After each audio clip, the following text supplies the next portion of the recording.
Have you ever wondered how democracies disappear? Not through sudden coups or loud explosions, but through the slow fading of awareness, one law, one silence, one excuse at a time. Tonight's story explores that quiet descent.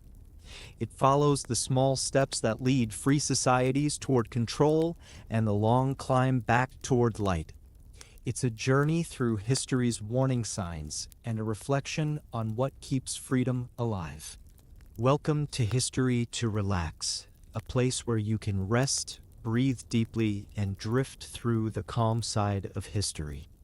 If you enjoy these peaceful journeys into the past, please take a moment to like this video, subscribe to the channel, and let us know in the comments where you're listening from tonight. Your message helps this small community grow and keeps new stories like this one coming to life. Now find a comfortable place to sit or lie down. Let the noise of the day fall away. Breathe in slowly and exhale. The story of how democracies die and what we can learn from their rebirth begins now. Part 1: The Fragile Miracle. There is a quiet rhythm to history, and within it, few words are more delicate than democracy. It is a structure held not by walls or swords, but by trust. Trust that one's neighbor will act in good faith. Trust that laws will protect both the powerful and the powerless. Trust that truth, however fragile, will still matter when it is inconvenient. Democracy is a promise, but a brittle one, born from the hope that people can govern themselves with both reason and compassion. For most of human existence, that hope was only a whisper. Across the world, for thousands of years, the rule of the few was accepted as the natural order. Kings ruled by birthright, emperors claimed divine favor, and the idea that ordinary citizens might share in power seemed impossible. To challenge authority was to challenge the world itself. Yet sometimes, in rare moments, the old pattern cracked and a new idea escaped through the light. One of those moments came on a rocky hill in ancient Greece. Imagine the city of Athens under the clear blue sky of the 5th century before Christ. The morning air is cool, the stones still damp from the sea breeze. Men gather on the Nix hill, not to bow before a ruler, but to speak, to listen, and to vote. There are no crowns or thrones here, only voices. A shepherd argues with a potter. A soldier disagrees with a merchant. The air hums with debate. It is loud, chaotic, imperfect, and alive. They are inventing something the world has never seen before, the rule of the people. Yet even at its birth, democracy was flawed. Women, slaves, and foreigners were excluded. Freedom was partial, equality incomplete. Still, the idea itself was revolutionary. For the first time, power did not flow from the top down, but from the crowd upward. It was fragile, dependent on participation and goodwill. Its strength was not in stone, but in the willingness of citizens to share responsibility for their world.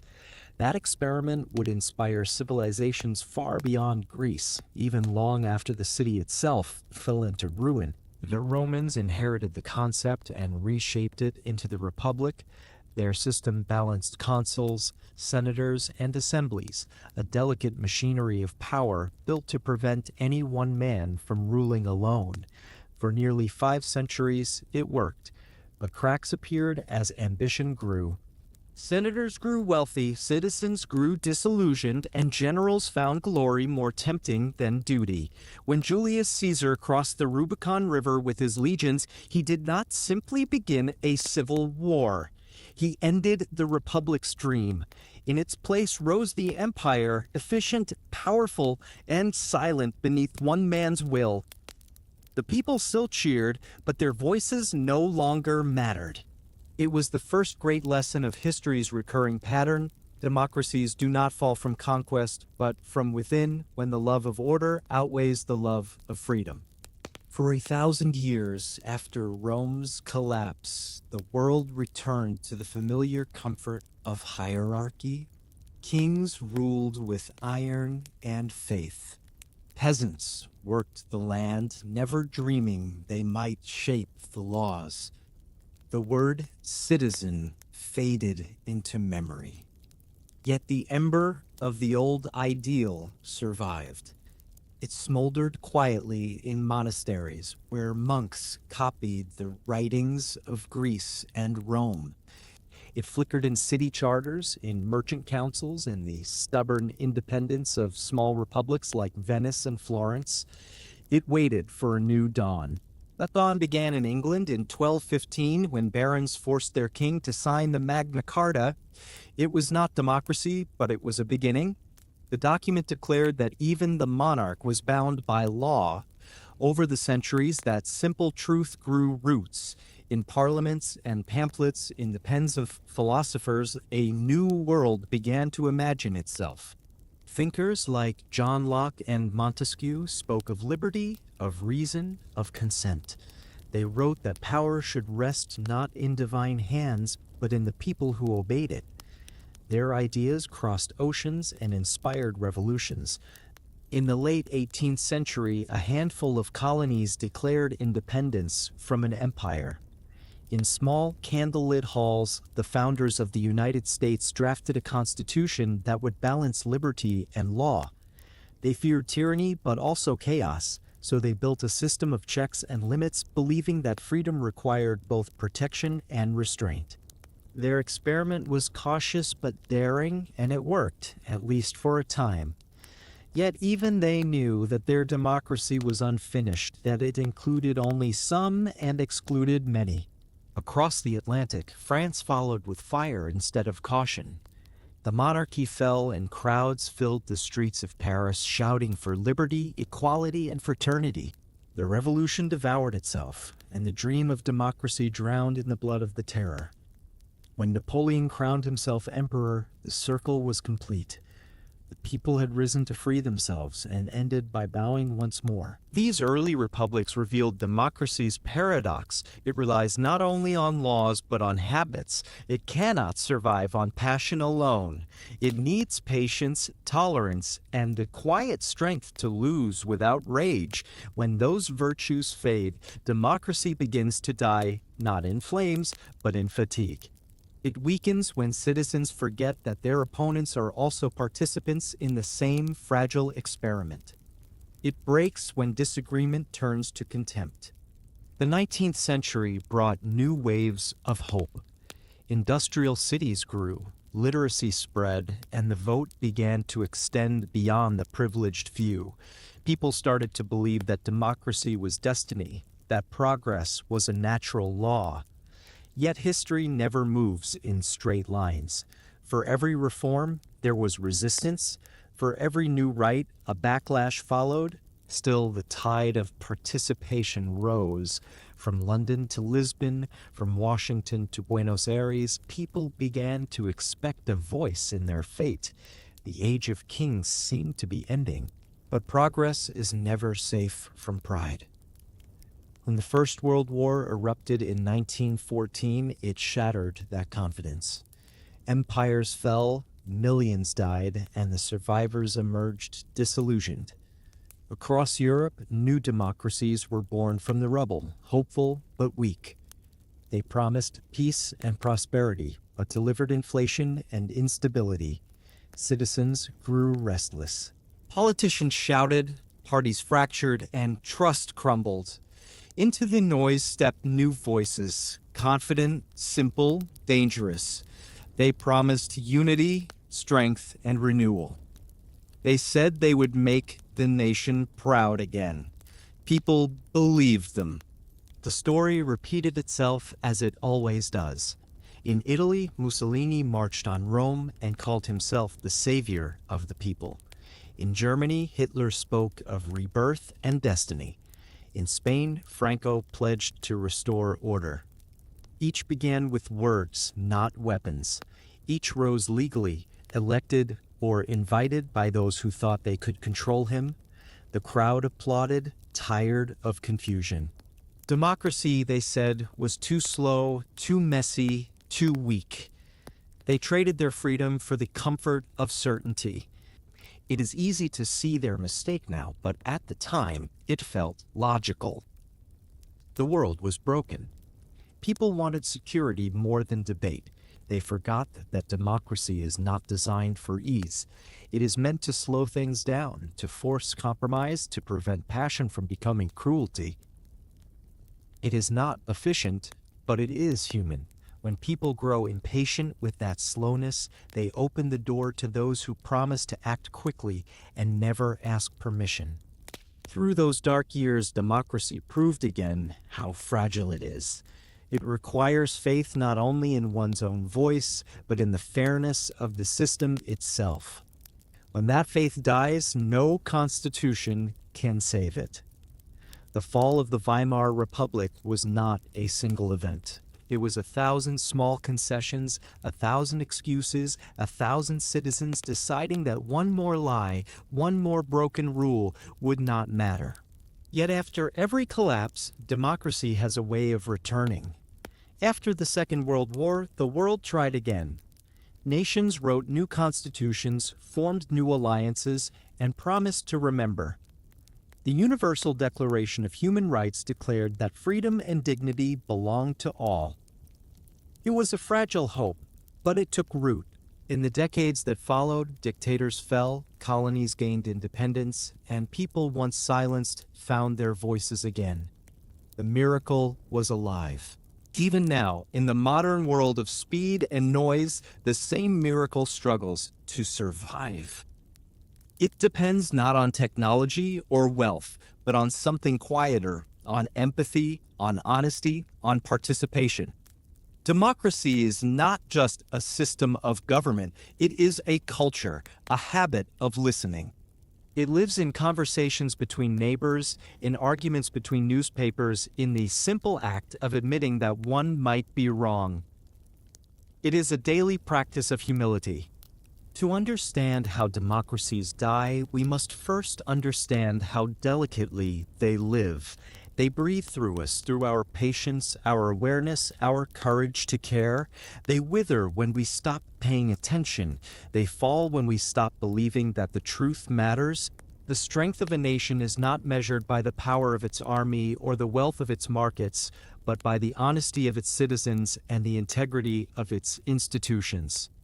Democracy's greatest danger has never been rebellion, it has been indifference. When people grow tired of compromise, when they surrender to cynicism, when they stop voting or stop listening, they leave the field open for those who will gladly take control. The decline of freedom begins not with soldiers but with sighs. Even so, history shows that the idea endures. It sleeps, but it never dies. It awakens wherever people gather to speak their truth. You can hear it in the chants of protesters, in the ballots dropped quietly into boxes, in the patient negotiations of those who still believe that discussion is stronger than violence. That belief, however faint, is what keeps democracy alive. If we could stand outside time and look at the long flow of civilizations, we would see democracy as a fragile current winding through centuries of storms. Sometimes it widens into great rivers of reform. Sometimes it narrows to a trickle, but it never disappears completely. It moves wherever people remember that power can belong to everyone, not just the few. And so the story of democracy is both fragile and miraculous. It is the story of our better instincts fighting against our oldest fears. It is built on the faith that people, even flawed and frightened, can choose fairness over cruelty and cooperation over control. It has failed many times, and it will fail again. Yet each time it returns, reshaped, reborn, rediscovered by those who refuse to live in silence. Tonight, as the world around you fades into calm, imagine that first assembly on the Athenian hillside. Hear the voices rise and fall beneath the sun. Feel the weight of their hope, ordinary people daring to believe they could decide their own future. That same hope still hums quietly beneath the surface of every free society. It waits to be renewed, to be remembered, to be defended. The miracle of democracy is not that it exists, but that it has survived us. It asks for care, for patience, for a willingness to trust even when trust feels naive. It is not perfect, but it is precious. Its future is written not in laws or monuments, but in the hearts of those who still believe in conversation, in kindness, and in truth. As we drift deeper into this story, hold that thought gently. The light of democracy has always been fragile. The next chapter will follow that light as it begins to dim, showing how the seeds of decay take root, not in darkness or hatred, but in the quiet exhaustion of a people who stop believing in one another. Part 2: The Seeds of Decay. The decay never announces itself with thunder. It arrives quietly under the surface, while the streets are still calm and the markets still open. The first cracks often look harmless, almost invisible, because they do not begin in laws or armies but in hearts. They begin when trust erodes. Every democracy depends on the belief that rules apply equally to all. The moment that belief fades, the system begins to hollow. Citizens start to suspect that power bends to money, that justice favors the loud, that truth is negotiable. Once suspicion takes root, cynicism follows, and cynicism is poison. It convinces people that nothing matters, that all sides are the same, that effort is futile. It is apathy disguised as wisdom, and it spreads like a slow frost through the soil of public life. The Romans once had a saying that every republic dies of corruption. Yet corruption is not only the theft of gold, it is the theft of meaning. It is the slow acceptance that principles can be traded for convenience. In the last days of the Roman Senate, speeches still filled the chamber, votes were still held, and rituals still performed.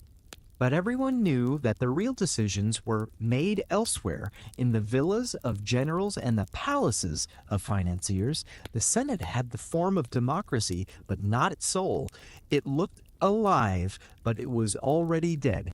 Centuries later, the pattern repeated in different forms. Monarchies became parliaments, parliaments became republics, and republics fell into dictatorship. The script rarely changed. At first, a country thrives. Its citizens argue, vote, and complain, but they still believe in the process. Then, economic hardship strikes, or scandal, or war. Fear grows. The debates become bitter. One side begins to see the other not as opponents, but as enemies. The language of compromise disappears. Loyalty to party replaces loyalty to truth. The seeds of decay are sown in words long before they blossom in deeds. When insults replace arguments, when slogans replace ideas, when every conversation is colored by suspicion, democracy begins to weaken. It is not destroyed by disagreement, but by contempt. Healthy debate is like fire, dangerous, yes, but cleansing. Contempt is like smoke that suffocates all breath. Once it fills the air, even honest voices struggle to be heard. History shows how subtle this shift can be. In the final decades of the Weimar Republic, Germany remained a democracy on paper. Elections were held, newspapers printed, politicians debated, but the faith of the people was gone. Hyperinflation had stolen their savings, and humiliation from war had wounded their pride. They longed for stability, for strength, for something simple. In that longing, they turned away from the fragile machinery of democracy, blaming it for their suffering. The seeds of decay had been planted years before, but only now did they bear fruit. Elsewhere, the story followed its rhythm. In the young democracies of Latin America, in the fragile systems of Europe between wars, and even in older nations proud of their traditions, the same fatigue appeared.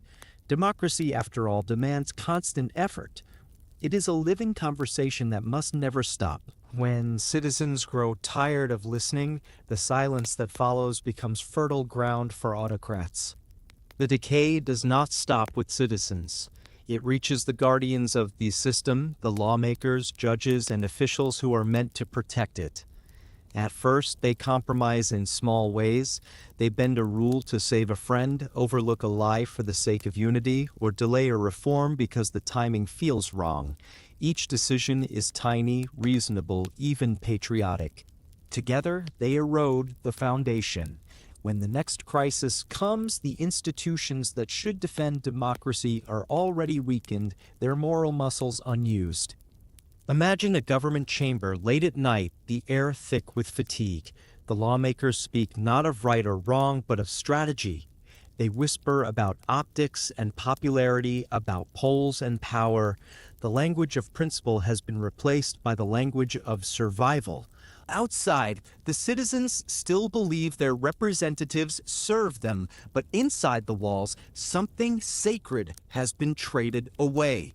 That is how decay feels. Not dramatic, but weary.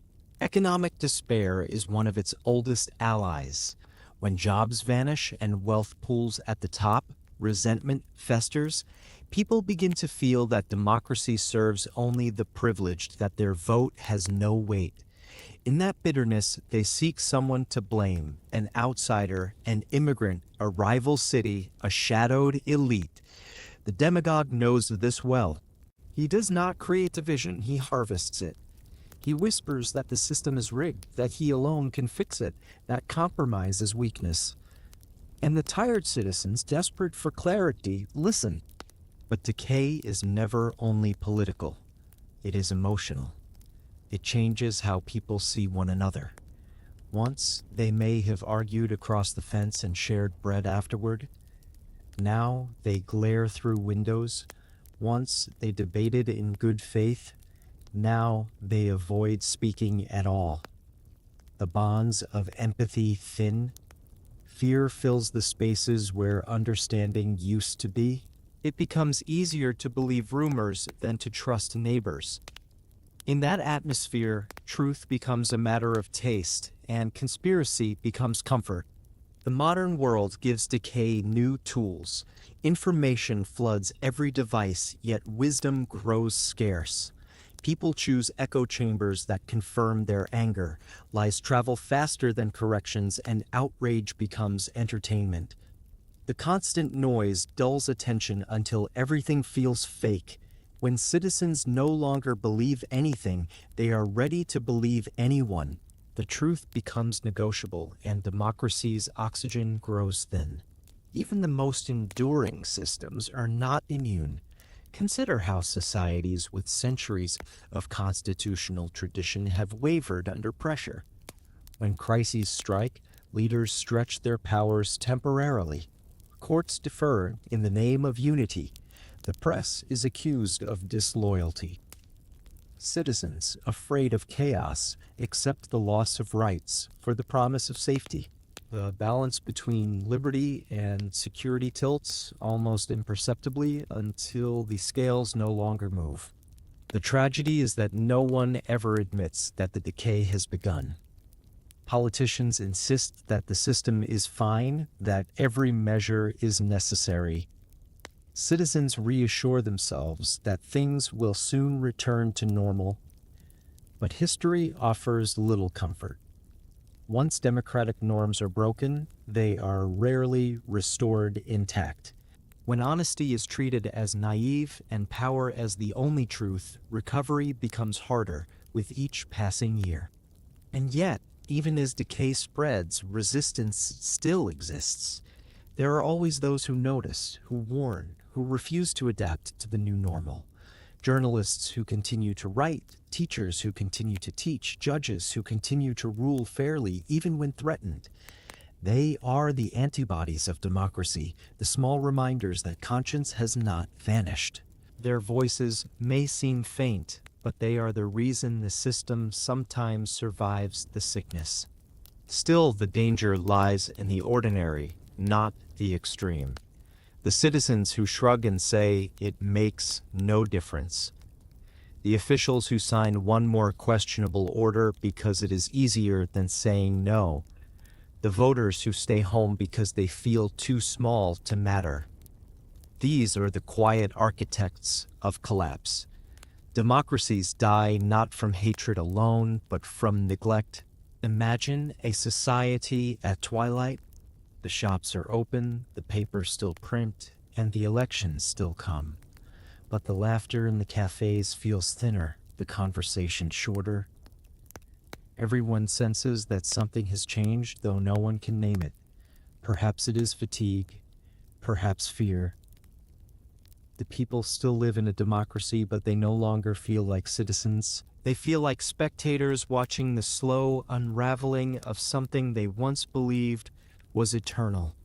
If one were to walk through such a city, one would see no battlefields, no soldiers, no tyrants yet.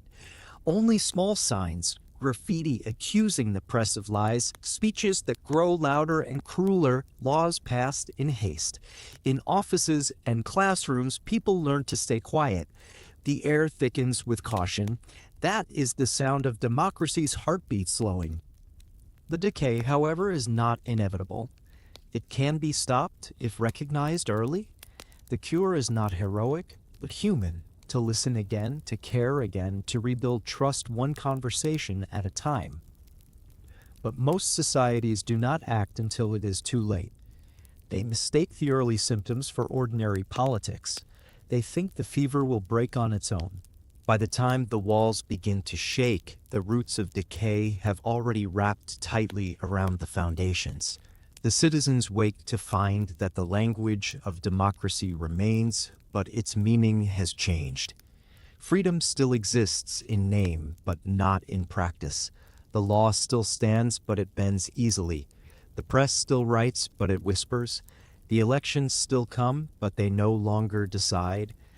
When democracies die, they rarely fall to sudden violence. They drift into silence. The crowd still gathers, the anthem still plays, the flags still wave. But the soul of participation, the humble act of caring for the common good, fades from memory. People learn to live without it, and soon they stop noticing its absence. In this long, slow unraveling, every age has believed itself immune. The Athenians thought their democracy eternal until demagogues led them to ruin. The Romans believed their republic unbreakable until ambition tore it apart. The modern world believes its institutions too advanced to fail. Yet the seeds of decay are the same in every century: arrogance, indifference, and fear. They grow wherever vigilance sleeps. The story of democracy is not only about triumphs in sunlight, but about what happens in shadow. It is about how easily trust, once lost, can turn a free people into a weary one. It is about the danger of forgetting that freedom, unlike tyranny, requires constant attention. The work of democracy is never finished. It must be practiced daily, or it vanishes like breath on glass. And so, as the light of evening fades across the story, the first cracks have begun to show. The miracle that once glowed so brightly has not yet died, but its warmth feels weaker. The citizens are still free, but less certain of what that means. Their leaders speak louder, but listen less.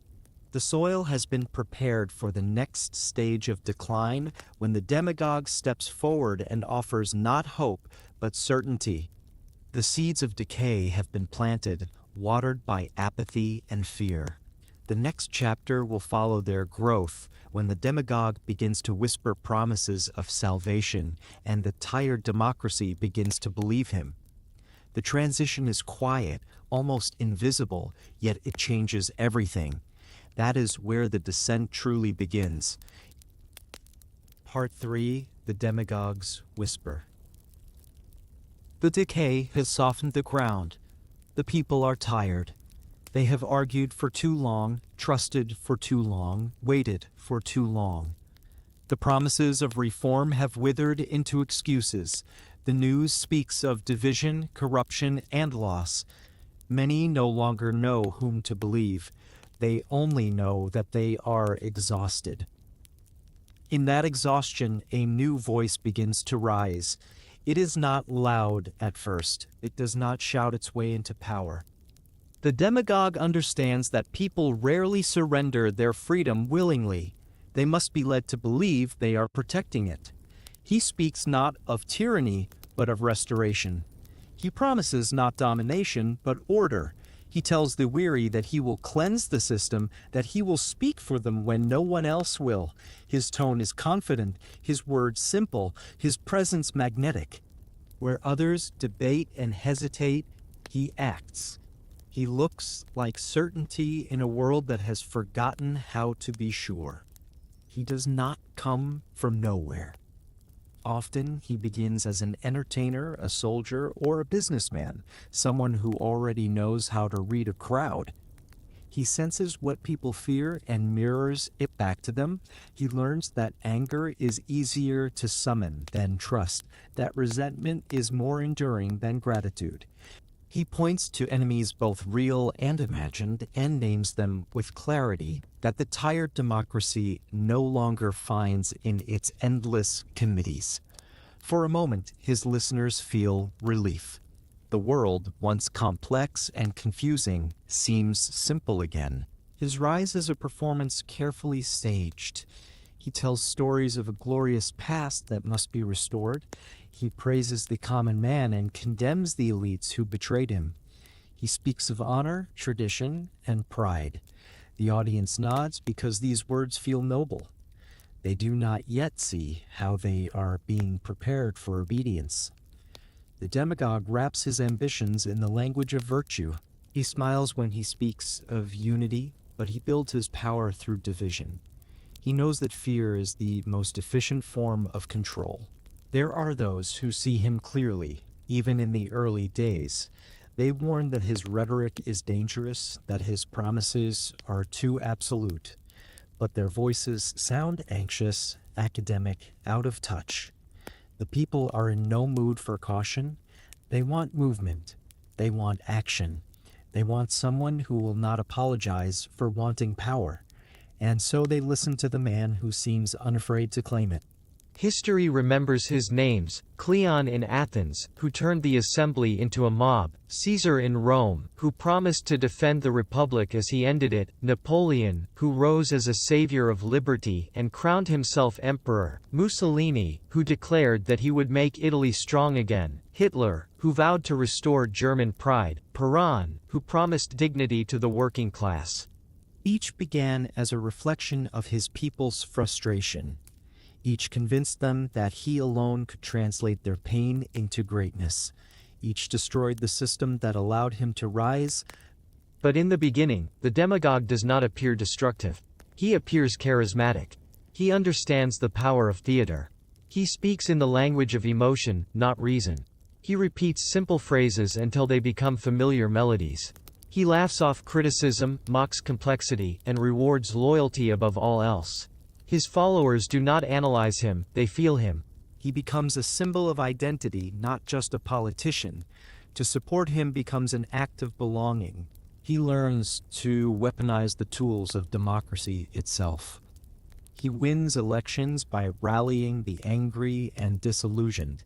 He uses the free press to spread his image and then condemns that same press for bias. He exploits the openness of the system to fill it with those who will never question him.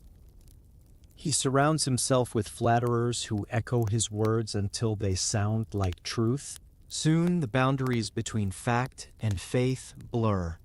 The demagogue becomes not just a man, but a movement. Those who resist him face a dilemma. If they ignore him, he grows louder. If they confront him directly, he thrives on the attention. He paints himself as the victim of elites, as the lone voice of honesty persecuted by a corrupt establishment. Every attempt to challenge him becomes proof of his righteousness. The institutions that once served as referees, the courts, the parliament, the press, begin to lose credibility. The audience no longer trusts the rules of the game. Meanwhile, the demagogue cultivates intimacy with his followers. He speaks to them in casual tones as if he were one of them. He tells them that he loves the nation more than anyone else, that he feels their pain personally. He praises their loyalty, their purity, their strength. He makes them feel chosen. In return, they forgive him anything, the lies, the contradictions, the cruelty.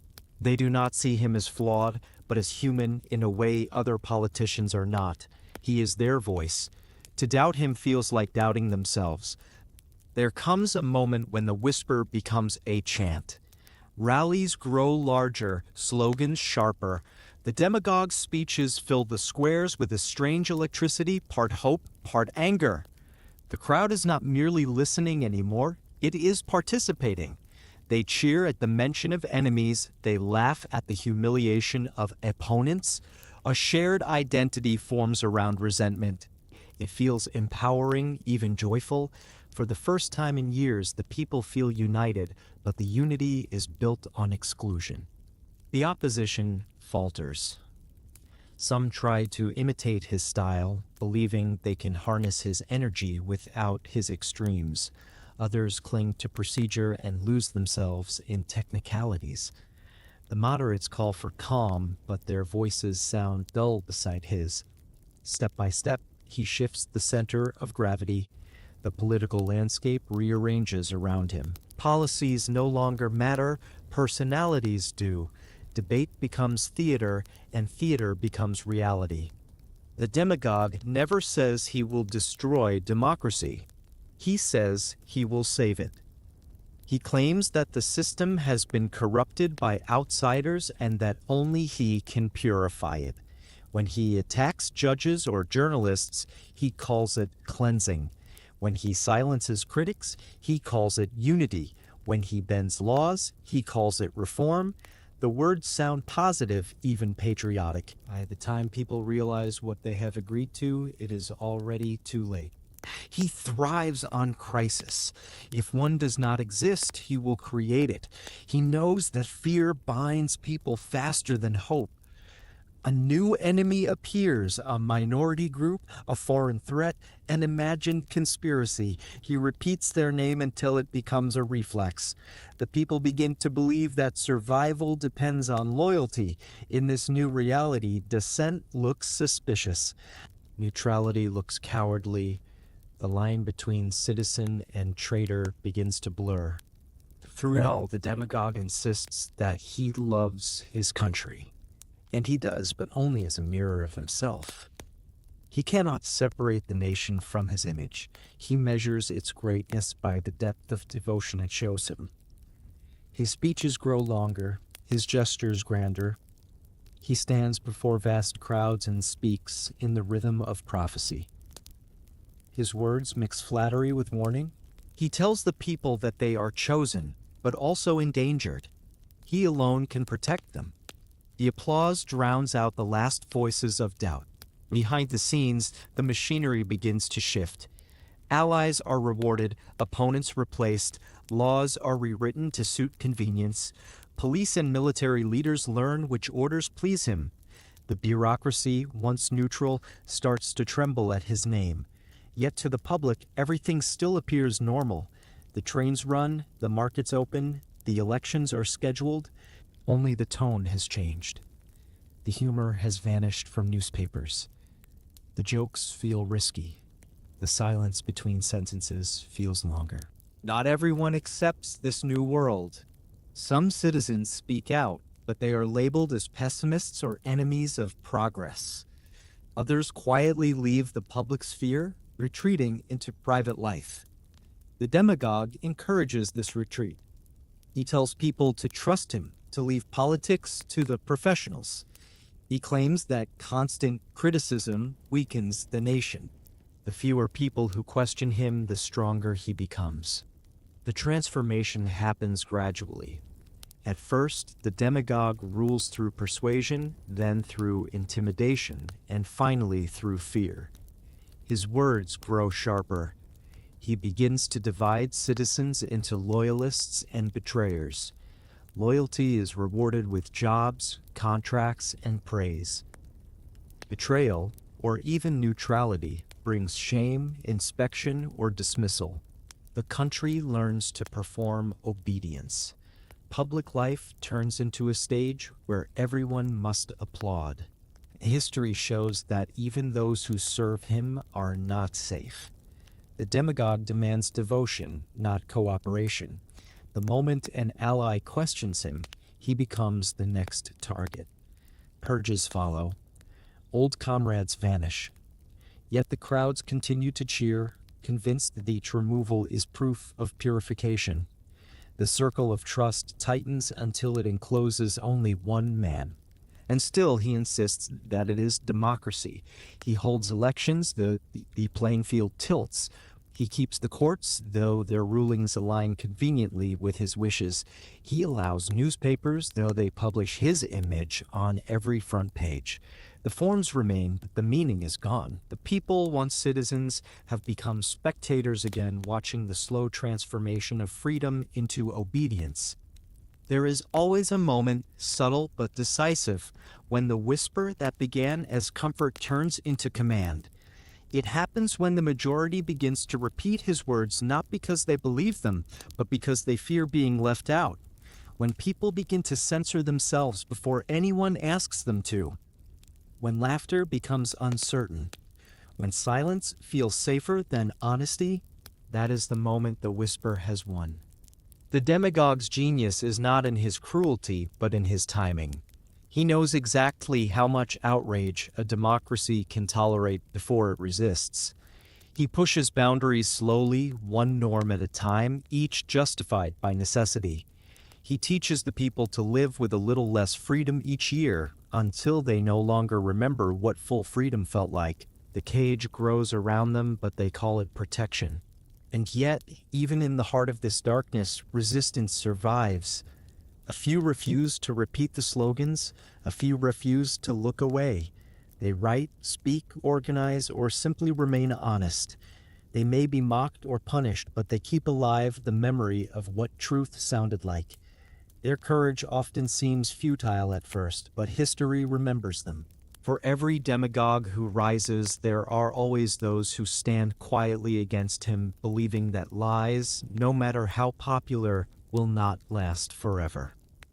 The whisper that once promised salvation now hums like machinery. It fills the air, steady and relentless. The people have grown used to it. They no longer notice its tone. It tells them what to think, what to fear, what to forget. It reminds them daily that unity requires obedience.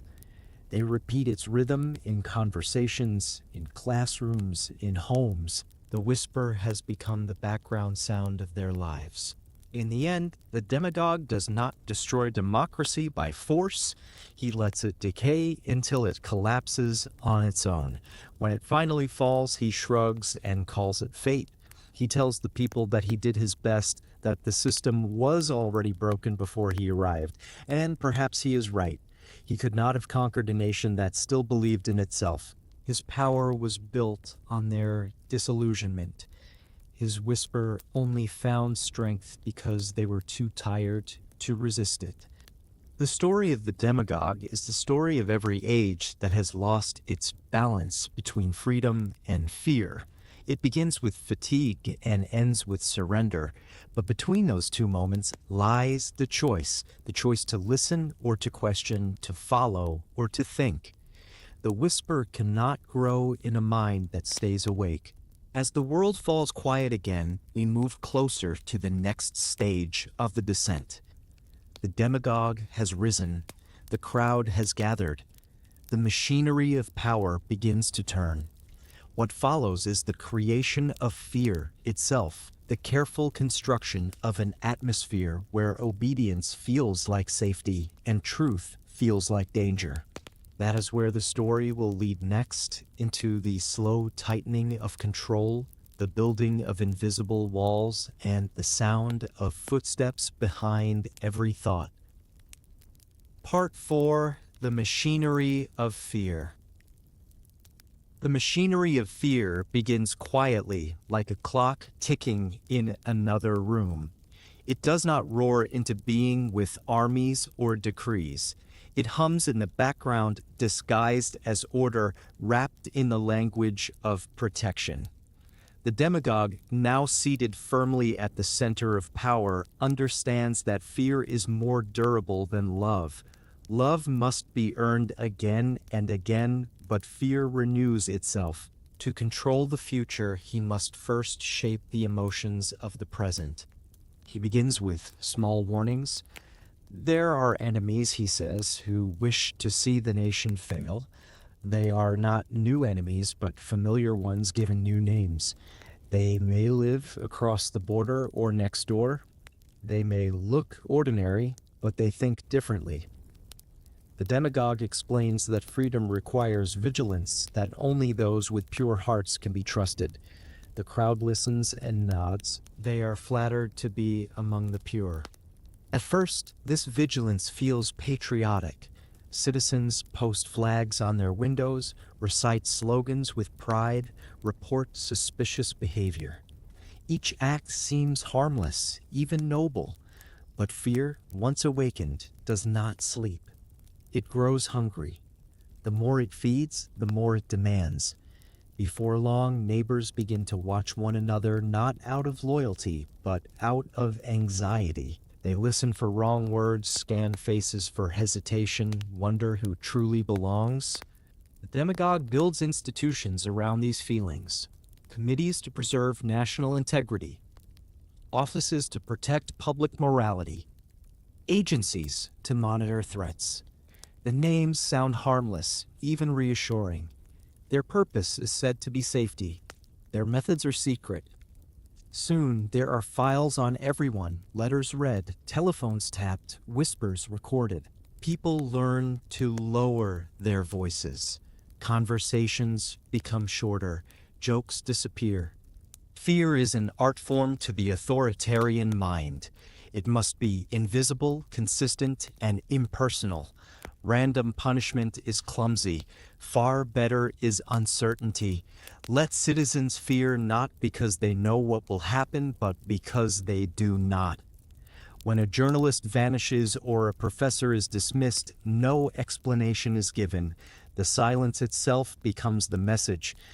If no one knows the rules, everyone will follow them. The machinery expands through repetition. Schools teach loyalty, not inquiry. Newspapers repeat the leader's words with reverence. Radio stations fill the air with hymns of unity. The press, once an arena of argument, becomes a mirror reflecting the same image from every angle. Those who resist still try to write, but their words are drowned in noise. Truth fades not because it is outlawed, but because it is outshouted. Outside the capital, the mood shifts. Small towns and cities that once ignored politics now feel its presence in their streets. Murals appear on walls, portraits in offices, slogans on banners. Police uniforms become sharper, their salutes more theatrical. The line between public ceremony and private life blurs. At parades and school assemblies, children chant the leader's name, unaware of what they are learning. Their voices rise together in rhythm, a sound both innocent and chilling. Every authoritarian regime learns to stage itself. There must be grandeur, there must be ritual. The people must not merely obey, they must participate in their own subjugation. The leader's face smiles from posters and coins. The flags wave in perfect lines. The music swells. Each display reminds citizens that power is everywhere, and therefore resistance is nowhere. The machinery of fear requires accomplices. Bureaucrats stamp the papers. Judges interpret the laws to fit the moment. Journalists polish headlines until they shine with false optimism. Most of them do not think of themselves as villains. They tell themselves they are maintaining stability, preventing chaos, protecting the nation. They sleep easily, at least at first. Fear turns good people into administrators of harm. In the private sphere, families adjust. Parents tell their children to be careful what they say at school. Friends avoid political topics. Artists learn to paint landscapes instead of people. The act of self-censorship becomes second nature. The silence spreads like mist through the culture. It seeps into literature, into music, into daily conversation. The imagination itself begins to shrink. The leader does not need to forbid laughter. He simply ensures that laughter feels dangerous. He does not need to outlaw opposition immediately. He allows it to exist just enough to pretend that it is free. The opposition parties are kept weak, their leaders harassed but not imprisoned, their followers discouraged but not hunted. This illusion of pluralism fools both citizens and the world outside. Democracy seems to survive, but its spirit is gone. Occasionally, the machinery must make an example. A writer publishes a critical essay. A student organizes a protest. A judge rules against a decree. The response is swift and visible. The writer loses his position.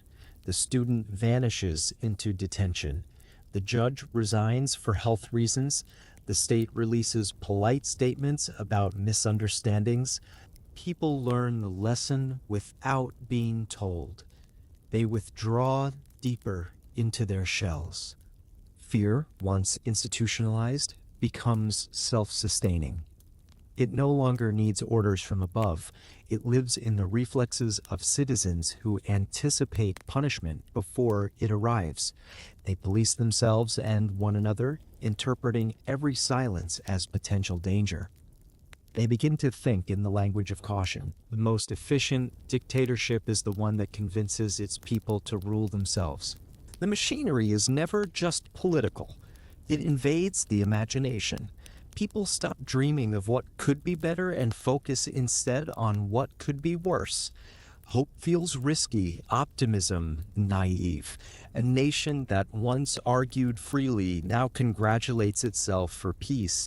It mistakes quiet for harmony. It praises the absence of conflict as proof of unity. The leader smiles and agrees. He calls this the triumph of order. In homes, citizens speak of the past with unease. They remember the noise of democracy, the endless debates, the chaos of freedom. They remember being tired. And though they would never say it aloud, some feel relieved to have that burden lifted. They confuse relief with happiness. They tell themselves that things are not so bad, that at least there is stability. The machinery of fear does not need everyone to love it. It only needs them to accept it. There are still moments of courage. Somewhere, a teacher refuses to change her lesson plan. A priest gives a sermon about compassion. A journalist hides documents instead of burning them. Acts like these seem small, but they are immense. They remind the world that fear, though powerful, is not omnipotent. The machinery can control bodies, not souls. Yet courage comes at a cost. Each act of defiance isolates the brave a little more. They become symbols, and symbols make easy targets. The leader's speeches grow darker as time passes. He no longer pretends to be one of the people. He speaks as their guardian, their protector against chaos. His voice fills stadiums broadcast on loudspeakers that echo through the streets. He promises safety, strength, destiny.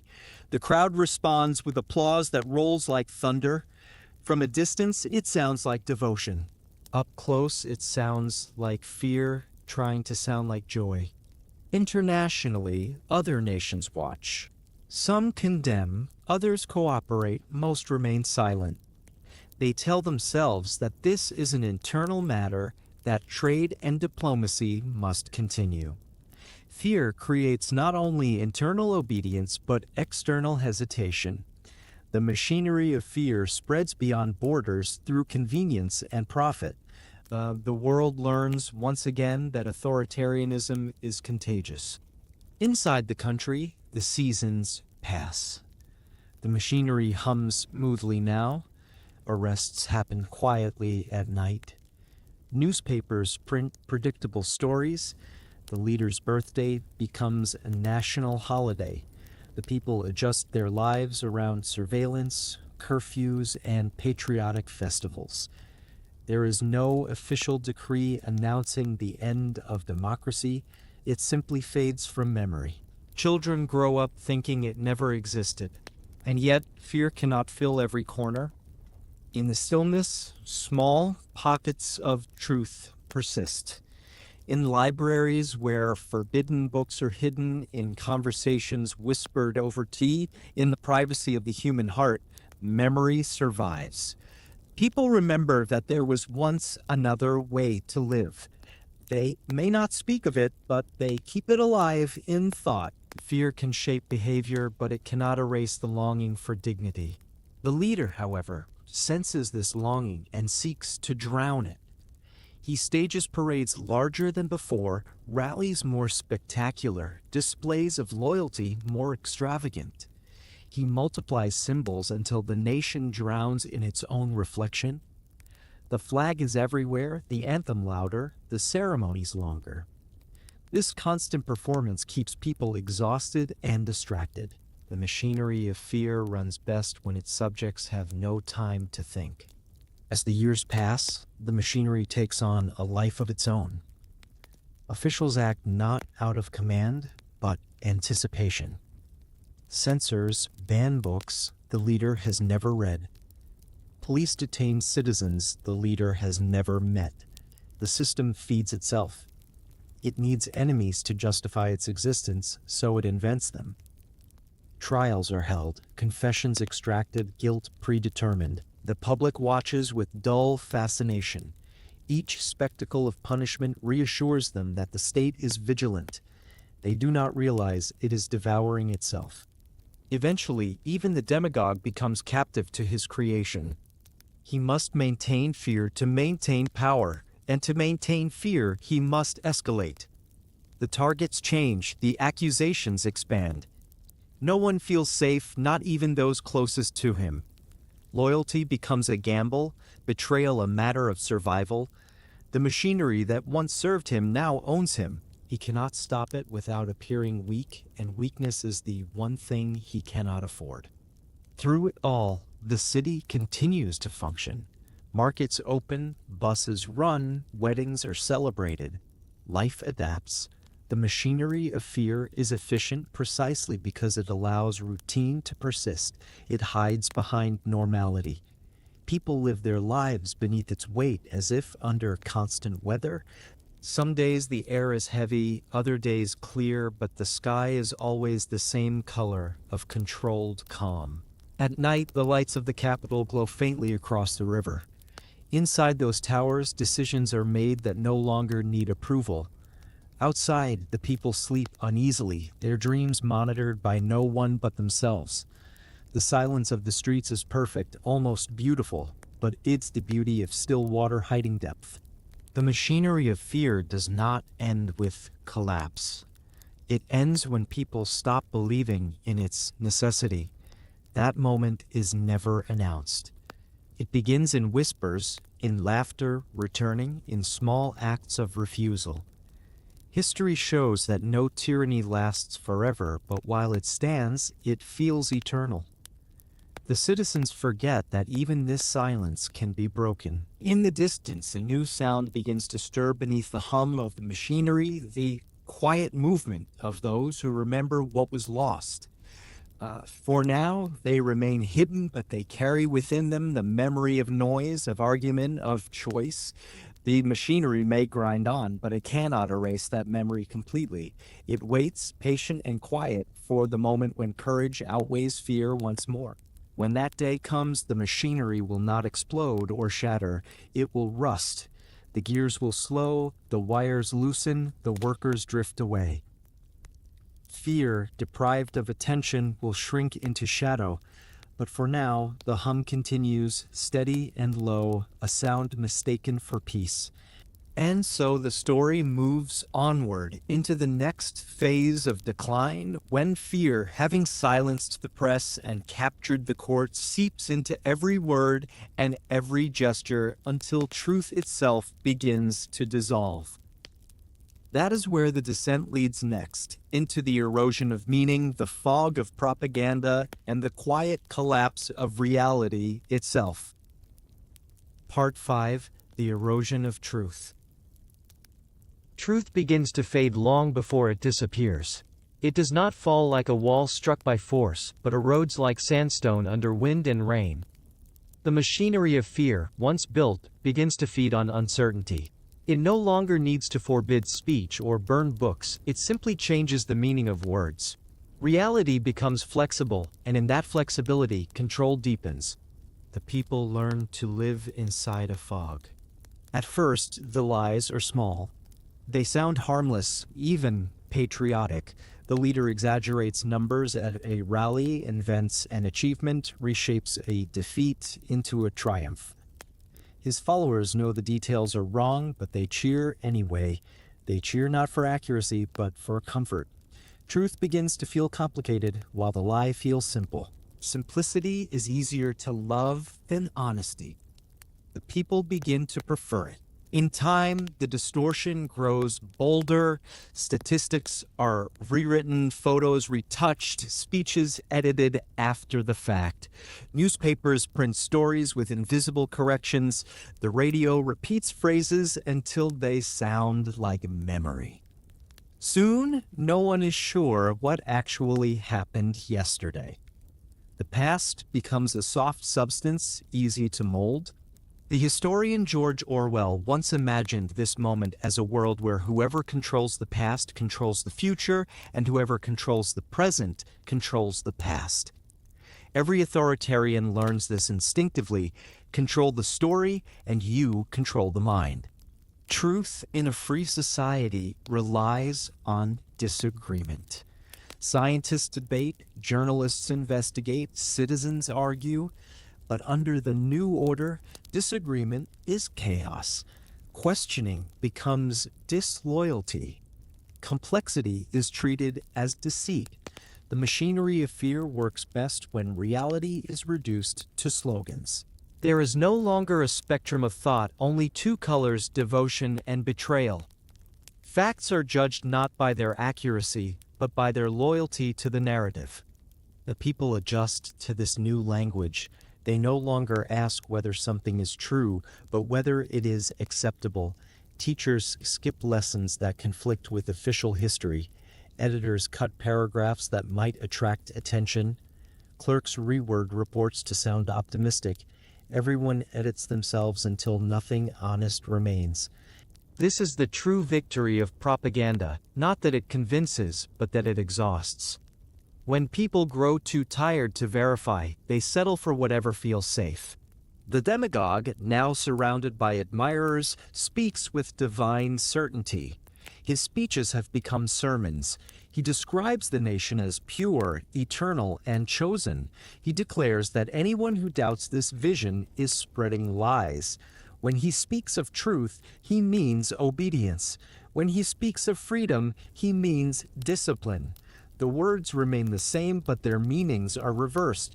It happens slowly, subtly, until the language itself no longer provides a path to clarity. Inside homes, families learn new habits of speech.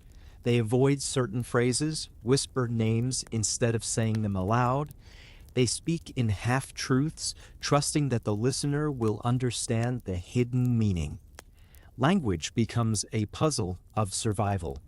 What was once communication becomes camouflage. The loss is invisible, but immense. When truth dies, conversation dies with it. Art and culture follow the same path. Painters abandon realism and produce idealized portraits of the leader. Poets write hymns of loyalty disguised as love poems. Playwrights craft stories about villains who resemble dissidents. The audience applauds not because the work moves them, but because it is safer to applaud than to remain still. Censorship has evolved into participation. Everyone becomes a performer in the theater of falsehood. The education system is one of the first to fall. New textbooks appear with revised timelines. Historical figures vanish overnight. Others are inserted where they never belonged. Children grow up learning a version of the past that flatters the present. They memorize, recite, and repeat, their young voices shaping the rhythm of the lie. When they ask questions, their teachers tell them that curiosity is dangerous, that doubt weakens the mind. The children believe them. It is easy to mold innocence into loyalty. In universities, scholars face choices that test their integrity. Some choose exile, others adapt. Research becomes selective, evidence adjusted. The pursuit of truth, once the highest virtue, becomes a risk. The brightest minds learn to keep their discoveries quiet. Science becomes an ornament of the regime, not a challenge to it. Knowledge, once expansive, narrows until it fits within the borders of ideology. The press, now fully domesticated, continues to print. Its front pages show smiling workers, record harvests, and triumphant leaders. The newspapers are thicker than ever, filled with words that mean nothing. The people buy them out of habit, not interest. The radio broadcasts cheerful songs between official announcements. The illusion of normality is complete. In the fog of propaganda, silence looks like agreement. In this world, truth does not vanish. It multiplies. Each faction, each office, each bureaucrat has its own version. The people grow accustomed to contradiction. One newspaper claims victory, another reports tragedy. The citizen shrugs, unsure which to believe. The confusion is deliberate. A clear lie can be resisted, 1,000 conflicting lies cannot. The result is paralysis. When nothing feels solid, no one dares to act. Fear and uncertainty intertwine. The citizen who repeats the official line is safe.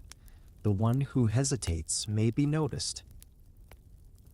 Gradually, people begin to repeat the lie not only in public but in private until they start to believe it. Repetition becomes faith. The truth, unspoken for too long, begins to sound impolite. Reality itself becomes an act of rebellion. Some still resist. There are underground writers, secret printers, whispered rumors that spread through word of mouth. These small acts of honesty are dangerous but necessary. They remind the people that the fog has not swallowed everything. A forbidden poem, a smuggled photograph, a letter read in secret, each becomes an act of defiance. The state calls them subversive. In truth, they are the last flickers of sanity. The demagogue and his circle understand that controlling information is not enough. They must also control memory. Monuments are renamed, old buildings demolished, archives sealed. Photographs are cropped to remove unwanted faces. The citizens forget what their city once looked like. The past becomes a story told by the state, polished and simple. People no longer ask when things changed. They are told that they have always been this way. Outside observers often wonder why people believe these obvious fabrications. A belief is not the goal, obedience is. The citizens may doubt in private, but they act as if they believe in public. Over time, the act becomes habit. The truth is no longer about what is real, but about what is useful. The population becomes divided not between believers and unbelievers, but between those who pretend and those who pretend better. There is a strange calm in such societies. When truth becomes flexible, conflict disappears. The people speak with one voice because there is only one voice to hear. The newspapers echo one another. The television shows the same smiling faces. The illusion of unity feels peaceful. The noise of democracy, argument, protest, contradiction is gone. The quiet feels like relief. It is the silence of anesthesia, not healing. The erosion of truth affects even the leader. Surrounded by loyalists and sycophants, he no longer knows what is real. Reports are filtered to please him. Advisors compete to predict his moods. The truth, bent so often, bends back toward him. He begins to believe his own myths. He sees enemies everywhere because his power depends on them. His speeches grow detached from reality, filled with impossible claims. The people, numb with repetition, applaud anyway. There comes a moment when the last independent voice falls silent. It might be a journalist, a scholar, or a priest. Their disappearance barely makes the news. The people notice, but say nothing. They have learned that silence is safer. The fog thickens. The old world of facts and arguments vanishes completely. In its place stands a new one, stable, predictable, and utterly false. The human cost of this fog cannot be measured in statistics. It is felt in the small emptiness that grows inside each citizen. The worker who knows his report is false but files it anyway. The teacher who skips a forbidden subject and feels a sting of shame. The artist who paints a smile when he wanted to paint grief. Every compromise leaves a scar too small to see, but together they form the anatomy of submission. The erosion of truth eventually touches everything sacred. Religion becomes political theater. Justice becomes negotiation. Love itself becomes cautious, for trust is dangerous in a world of informants. When people cannot be honest with one another, intimacy collapses. Friendship fades into politeness. The soul of the society begins to starve, and yet even here truth waits patiently. It cannot be destroyed, only buried, somewhere hidden in journals and memories, in the stubborn recollections of the old. It endures. A generation will grow up not knowing it, but they will feel its absence like a phantom limb. One day they will ask questions their parents cannot answer. One day curiosity will return. For now, though, the fog remains. It has settled over the nation like endless twilight. The people move through it quietly, eyes lowered, repeating what they must to survive. The leader smiles from every poster, his image both protector and warden. He tells them that they live in the age of truth, that lies are the invention of foreign enemies, that unity is proof of honesty. Their voices join his, soft and practiced. The fog thickens.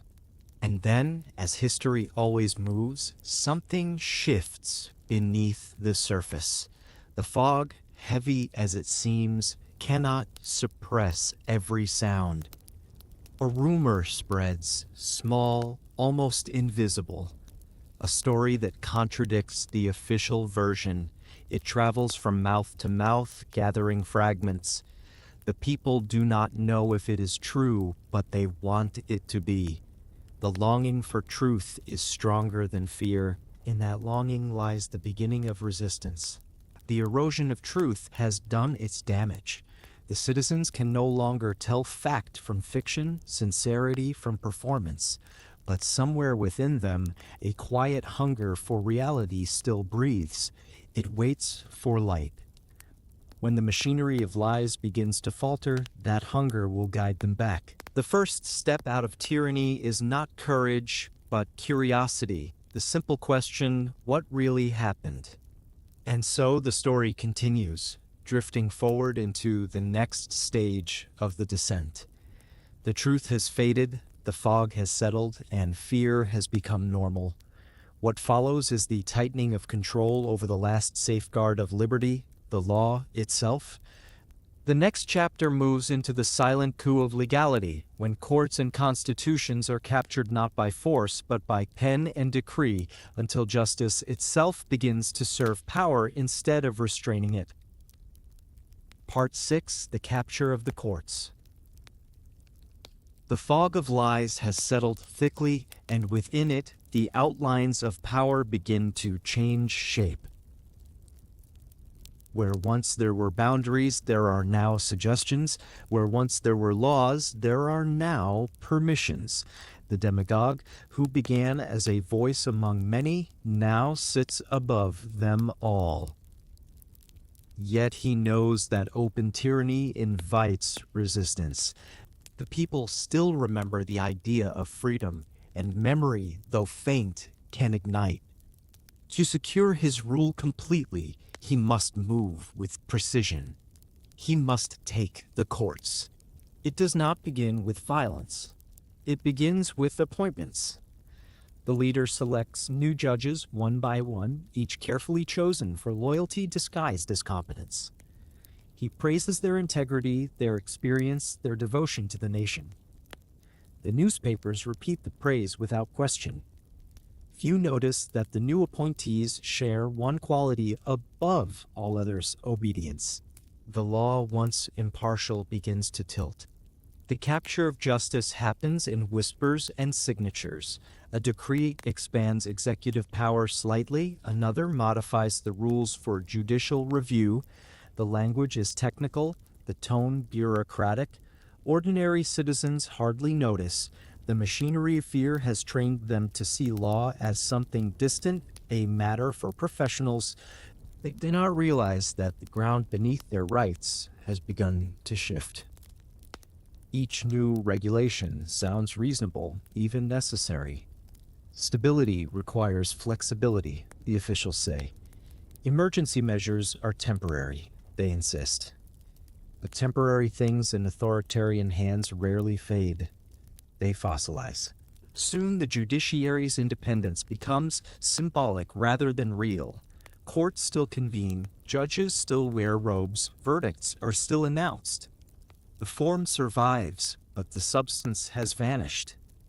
Trials begin to reflect not the rule of law, but the will of power. The citizens sense the change intuitively. The courthouse, once a place of refuge, becomes a place of fear.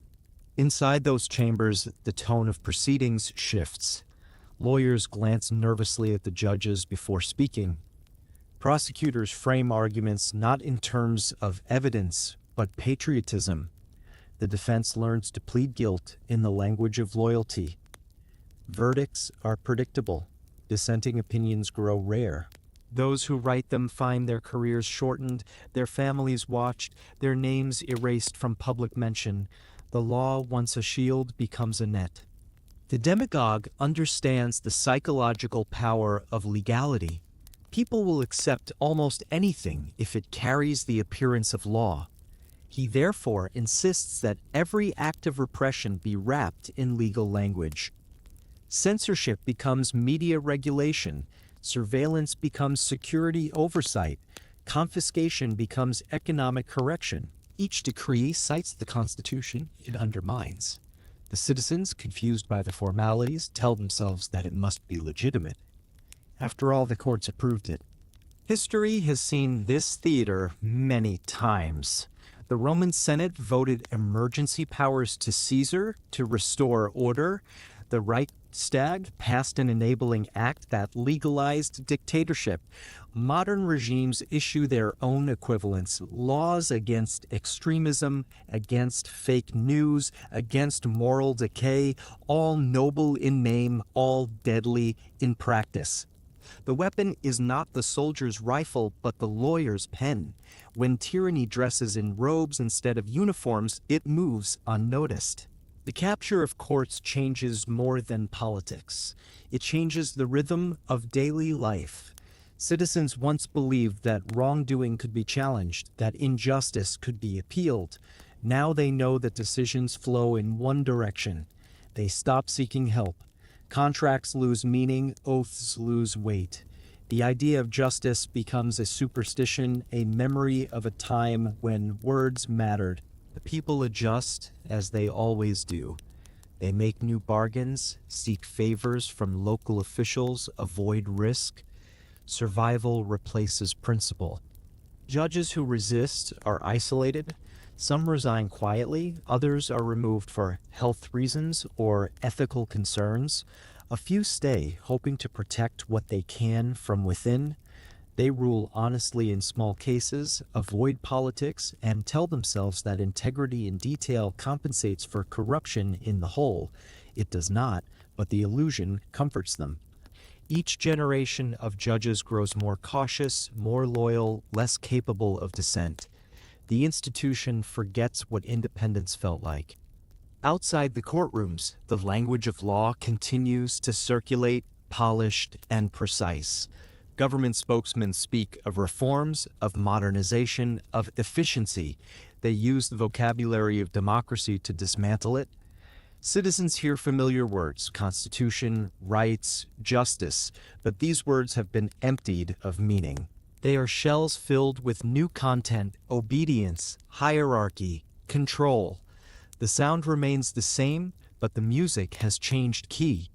There are still lawyers who remember the old ways. They meet in secret, draft petitions that will never be read, defend clients who have already been condemned. Their efforts seem futile, but they serve another purpose. They preserve the form of resistance, the muscle memory of law. They remind society that fairness once existed, that it might exist again. Authoritarianism thrives on forgetfulness. Remembrance is a form of rebellion. The demagogue presents himself as the ultimate arbiter of justice. He claims to embody the will of the people more perfectly than any court could interpret. When judges rule against him, he accuses them of treachery. When they agree, he praises their wisdom. Gradually, the judiciary learns to anticipate his approval. They align their decisions with his desires before he expresses them. The law becomes predictive, not protective.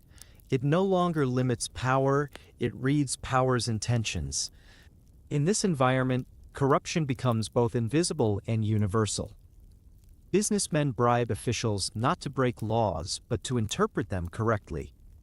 Police officers enforce regulations selectively, guided by rumor and convenience. Ordinary citizens navigate a labyrinth of permissions and prohibitions, unsure of which rule will change tomorrow. The unpredictability is deliberate. When nothing is stable, everything depends on favor. Dependence breeds obedience. The capture of the courts also transforms punishment. It becomes not merely a deterrent but a spectacle. Trials are televised, confessions publicized, sentences applauded. The accused are not individuals but symbols. Their guilt is less important than their function, to remind the audience that justice is vigilant, that dissent is dangerous. The public watches, reassured that order is maintained. They do not see that the purpose of these performances is to make them complicit. In private, fear mutates into resignation.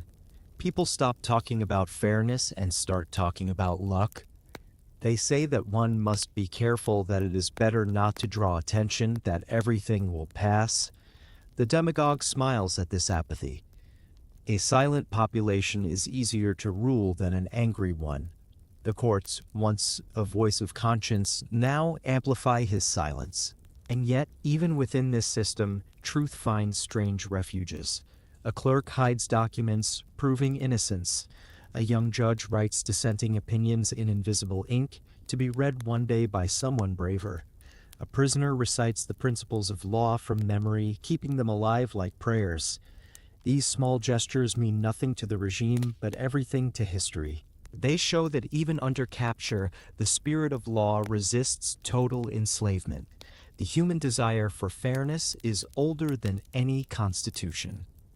As the years go by, the boundaries between the state and the judiciary disappear entirely. The same faces appear in court and in government. The same language circulates in verdicts and propaganda. The machinery of legality becomes an extension of power's machinery. When journalists are silenced, it is by judicial order. Every abuse is justified through a document bearing seals and signatures. The tyranny of paperwork replaces the tyranny of the whip. The demagogue takes comfort in this system. He no longer needs to shout or threaten. His control is embedded in procedure. He has built a machine that enforces itself. Yet beneath his triumph lies fragility. A state that perverts its own laws eventually destroys the trust that sustains it. When people no longer believe in justice, they stop fearing it. They stop respecting it. The apparatus of control begins to decay from the inside, corroded by cynicism. The same apathy that once served him becomes his undoing. For now, though, the illusion holds. The nation appears orderly, lawful, peaceful. The newspapers praise the leader's commitment to legality. Foreign observers, wary of interference, accept the facade. The citizens, weary of conflict, pretend to believe. The system hums along, efficient and empty. The sound it makes is not the voice of justice, but the echo of submission disguised as law. The capture of the courts marks a turning point in every dying democracy. Once truth is bent and justice is bought, there is no longer a neutral space left in the public realm. Everything becomes political, even silence. The people learn to navigate this new terrain with careful smiles and cautious words. They adapt as humans always do, but beneath their obedience, something vital has been lost, the belief that law can protect the weak from the strong. In time, the demagogue will move beyond legality altogether. Having captured the courts, he will no longer need them. The rituals of justice will fade, replaced by raw decree. But before that final transformation, there will come another stage, the assault on those who speak, those who still tell stories that do not match the state script. The next battle will not be fought in courtrooms, but in newsrooms. It will unfold through headlines, microphones, and silence. The attack will come not with soldiers, but with words. And so the story turns toward that next chapter, into the war against voices. The law has been tamed, the truth reshaped, the people subdued. All that remains is to control what they hear. What begins as rhetoric will become censorship. What begins as argument will become accusation. In the world ahead, the press itself will stand trial, not in the name of justice, but in the name of order. Part 7. The Attack on the Press. The silence spreads gradually, like the deepening of dusk. After the law has been tamed, the next target is the voice that still carries beyond the courtroom walls, the press. Even the most obedient regime understands that control of words is control of thought. The demagogue, already master of the courts and the truth, turns now to the storytellers, the journalists, the writers, the broadcasters who translate the world for the public. He knows that to rule completely, he must not only dictate what is done, but what is known. The attack begins with ridicule. The leader mocks the press as unreliable, elitist, and corrupt. He tells the people that journalists are not patriots but parasites who feed on misery. He laughs at them during speeches, and the crowd laughs too. The mockery is a test. When people laugh at what once kept them informed, the battle for their trust is already half won. Humor disarms anger, turns suspicion into entertainment. The citizens no longer take the press seriously, and without seriousness, the truth cannot stand. Then comes the campaign of accusation. The newspapers are called biased, the radio hosts disloyal, the photographers spies. New laws appear with harmless names: national media responsibility, information fairness, digital protection.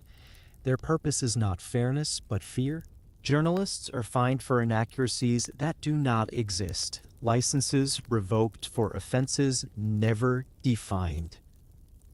Editors learn to remove paragraphs before publication. They stop asking questions that invite attention. The pages still fill with words, but the sentences grow thin. In the early stages, the censorship is polite. Officials call for meetings to discuss concerns. They suggest balance, remind editors of their duty to promote social harmony. They never issue direct orders, they simply request cooperation. Most editors agree, relieved to avoid confrontation. Cooperation becomes habit.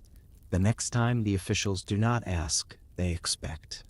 A headline changes, a story disappears, a reporter is reassigned. The readers notice, but they have learned not to trust what they notice. Television follows the same pattern. Networks once filled with debates and investigations now broadcast variety shows and patriotic documentaries. News segments shrink.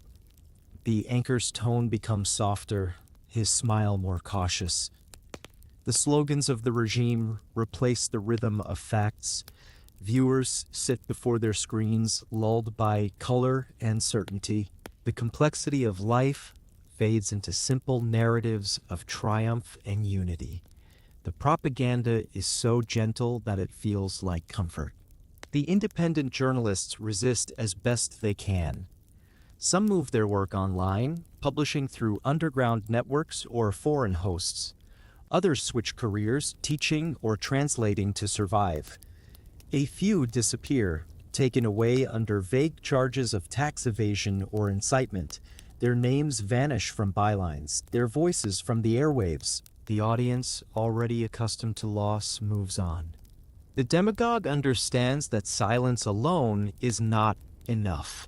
People need to feel informed, even if the information is false, so he builds a new media landscape, one that flatters his image and echoes his words. State-run channels expand, private networks fall under friendly ownership, newspapers adopt identical layouts, headlines align, stories blend into one another. The repetition creates reality. The citizens see the same message everywhere and assume it must be true. When all mirrors reflect the same face, the mind forgets that reflection is not the world. In the cities, billboards and screens proclaim optimism. They speak of progress, of growth, of moral renewal. The leader's image smiles down from highways and shop windows. His speeches fill the radio waves. His name appears in songs and slogans. The country begins to sound like him, to think like him, to dream like him. The individuality of voices that once filled its squares has been replaced by a single echo, smooth, confident, and endless. There are still small acts of defiance. Somewhere, a local newspaper prints a true story about a shortage of food. It disappears the next day, replaced by an apology. A journalist releases documents proving corruption, the site hosting them goes offline. A photographer captures a forbidden image and sends it abroad, the border agents confiscate the negatives. These moments flash briefly like lightning behind heavy clouds, bright, fleeting, and quickly forgotten. But each flash reminds the watchers that darkness is not absolute. The regime claims victory not by eliminating dissent, but by overwhelming it. When everything is information, nothing is news. When every opinion is published, no truth stands out. Propaganda now comes in shades of entertainment, talk shows, humor, melodrama. The leader's critics are invited to debates that are not debates at all, merely performances of conflict that always end in his favor. The audience applauds, convinced that balance has been achieved. Manipulation becomes participation. The effect on society is profound. Conversation becomes imitation. Citizens repeat what they have heard, not because they believe it, but because it is safer than silence. The language of the press seeps into daily speech. Phrases like stability above all, responsible expression, patriotic duty. People begin to quote the news as if it were scripture. The line between thinking and repeating dissolves. This is the moment when censorship no longer requires force. It has become culture. Behind the scenes, the remaining independent journalists live under constant surveillance. Their emails are monitored, their sources harassed, their families watched. Every phone call becomes a risk. Some flee, taking their notebooks and memories across borders.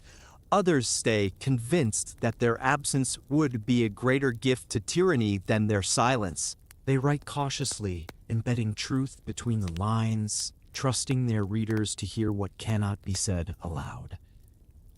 These coded fragments of honesty travel through the population like underground seeds, waiting for a season when they can bloom again. The demagogue's ministers claim that press restrictions are temporary, necessary for stability. The citizens, remembering earlier promises, no longer argue. They tell themselves that freedom will return once the danger has passed. But danger never passes. the definition simply changes. One day it is terrorism, the next moral corruption, the next foreign interference. Each new threat justifies another tightening of control. The public grows accustomed to the rhythm of crisis. It becomes the heartbeat of the nation. Soon, the media begins to erase not only criticism, but memory itself. Old recordings are replaced with revised versions, headlines rewritten, archives edited. The history of yesterday no longer matches what was printed the week before. Those who notice learn to keep quiet. The truth feels slippery, shifting underfoot. People rely on rumor and instinct rather than evidence. Gossip becomes a substitute for journalism. Lies become a shared language of survival. In homes and cafes, people still talk, but their conversations have changed. They exchange safe opinions, recite official talking points, complain mildly without naming causes. They speak in circles, never too loud, never too clear. Words have become mirrors that reflect nothing. To speak honestly feels like stepping into open air. The habit of caution shapes even private thought. When people begin to lie to themselves, the regime no longer needs censors. Beyond the borders, foreign journalists try to report the truth. Their broadcasts are jammed, their visas revoked. The regime calls them agents of chaos. The world outside grows weary of protest, preferring trade and diplomacy to confrontation. Truth, like justice, has few defenders when profit is at stake. The isolation completes itself. The citizens are now enclosed within their own narrative, unable to compare their lives with anything beyond it. The attack on the press reaches its final stage when the people stop missing it. The newspapers are thin but cheerful, the broadcasts smooth, the tone reassuring. The absence of bad news feels like good news. The citizens, drained by years of fear and confusion, accept the illusion of harmony. They no longer ask questions because they no longer remember how to ask. The silence that began with ridicule has become an atmosphere, a way of life. And yet, within that silence, something restless moves. Even propaganda cannot erase curiosity entirely. A young student finds an old newspaper in her grandfather's attic and sees a headline that contradicts everything she has been taught. A musician writes a song with double meanings. A factory worker whispers a rumor that grows into a story. Truth, like water, finds cracks. It moves quietly, seeping into unexpected places. The regime can dam it, but it cannot dry the source. The demagogue senses this restlessness. His speeches grow harsher, his demands for loyalty louder. He accuses invisible enemies, foreign and domestic, of trying to undermine his nation. The press, now fully under control, repeats his warnings with theatrical urgency. The people listen, uneasy but compliant. They have been trained to believe that peace requires silence. They do not realize that silence itself has become the prison. The attack on the press achieves what armies could not, the conquest of perception. The citizens now see the world through a single lens, crafted to flatter their ruler and dull their pain. The machinery of control hums smoothly, sustained by consent as much as coercion. The leader no longer needs to suppress rebellion, he has dissolved the idea of it. The people still speak, but their words have lost weight. Their voices echo through empty corridors of language carefully designed to lead nowhere. This is the victory of the demagogue's dream, a nation that believes it is free because it still speaks, though it says nothing that matters. The headlines glow, the radios sing, the television shines. Beneath that light, a darkness spreads, the quiet of minds unexercised, the stillness of hearts unprovoked. The people drift through their days in peace, not realizing that peace without truth is only the stillness of control. But history never remains still for long. Beneath the surface of obedience, memory stirs. The children of silence begin to feel the weight of lies without understanding their origin. They sense a gap between what they are told and what they see. In that small tension, the next turning begins. When lies have reached their peak, when propaganda has saturated every sound, the pendulum of history swings toward confrontation. The regime, fearful of losing control, will turn to its last and most dangerous weapon, the normalization of violence. That is where the story moves next, from silence to threat, from obedience to aggression, from the manipulation of words to the mastery of fear through blood. The machinery of control has conquered speech. Now it will seek to conquer the body.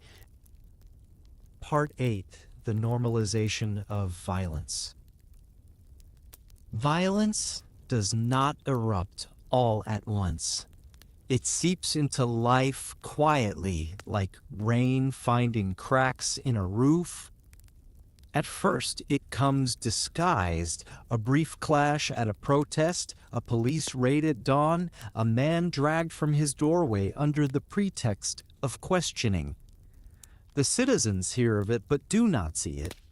They tell themselves it is distant, exceptional, deserved. In a world ruled by fear, the mind learns quickly to explain away cruelty. The demagogue does not introduce violence as policy. He presents it as necessity. There are enemies, he reminds the people, who plot against the nation. They are saboteurs, traitors, moral degenerates. They hide among the innocent, and therefore the innocent must accept inconvenience. Raids, interrogations, arrests, these are framed as acts of defense. The people, still weary from years of uncertainty, feel safer when the state acts decisively. They mistake oppression for protection. The first victims are always those already on the margins. They are poor, foreign, or unpopular. The majority watches and feels relief that it is not them. The newspapers speak of cleansing, of renewal. The violence, when it appears, is presented as order. The streets are patrolled, the curfews extended, the checkpoints installed. The citizens grow used to the sight of uniforms. The air smells faintly of authority, of leather, of oil, of control. Soon, violence becomes a language. It replaces conversation where conversation has failed. The courts, once instruments of law, now validate brutality by calling it enforcement. The press justifies it as patriotism. The people adjust their eyes and hearts to its presence. They learn to look away when they see it.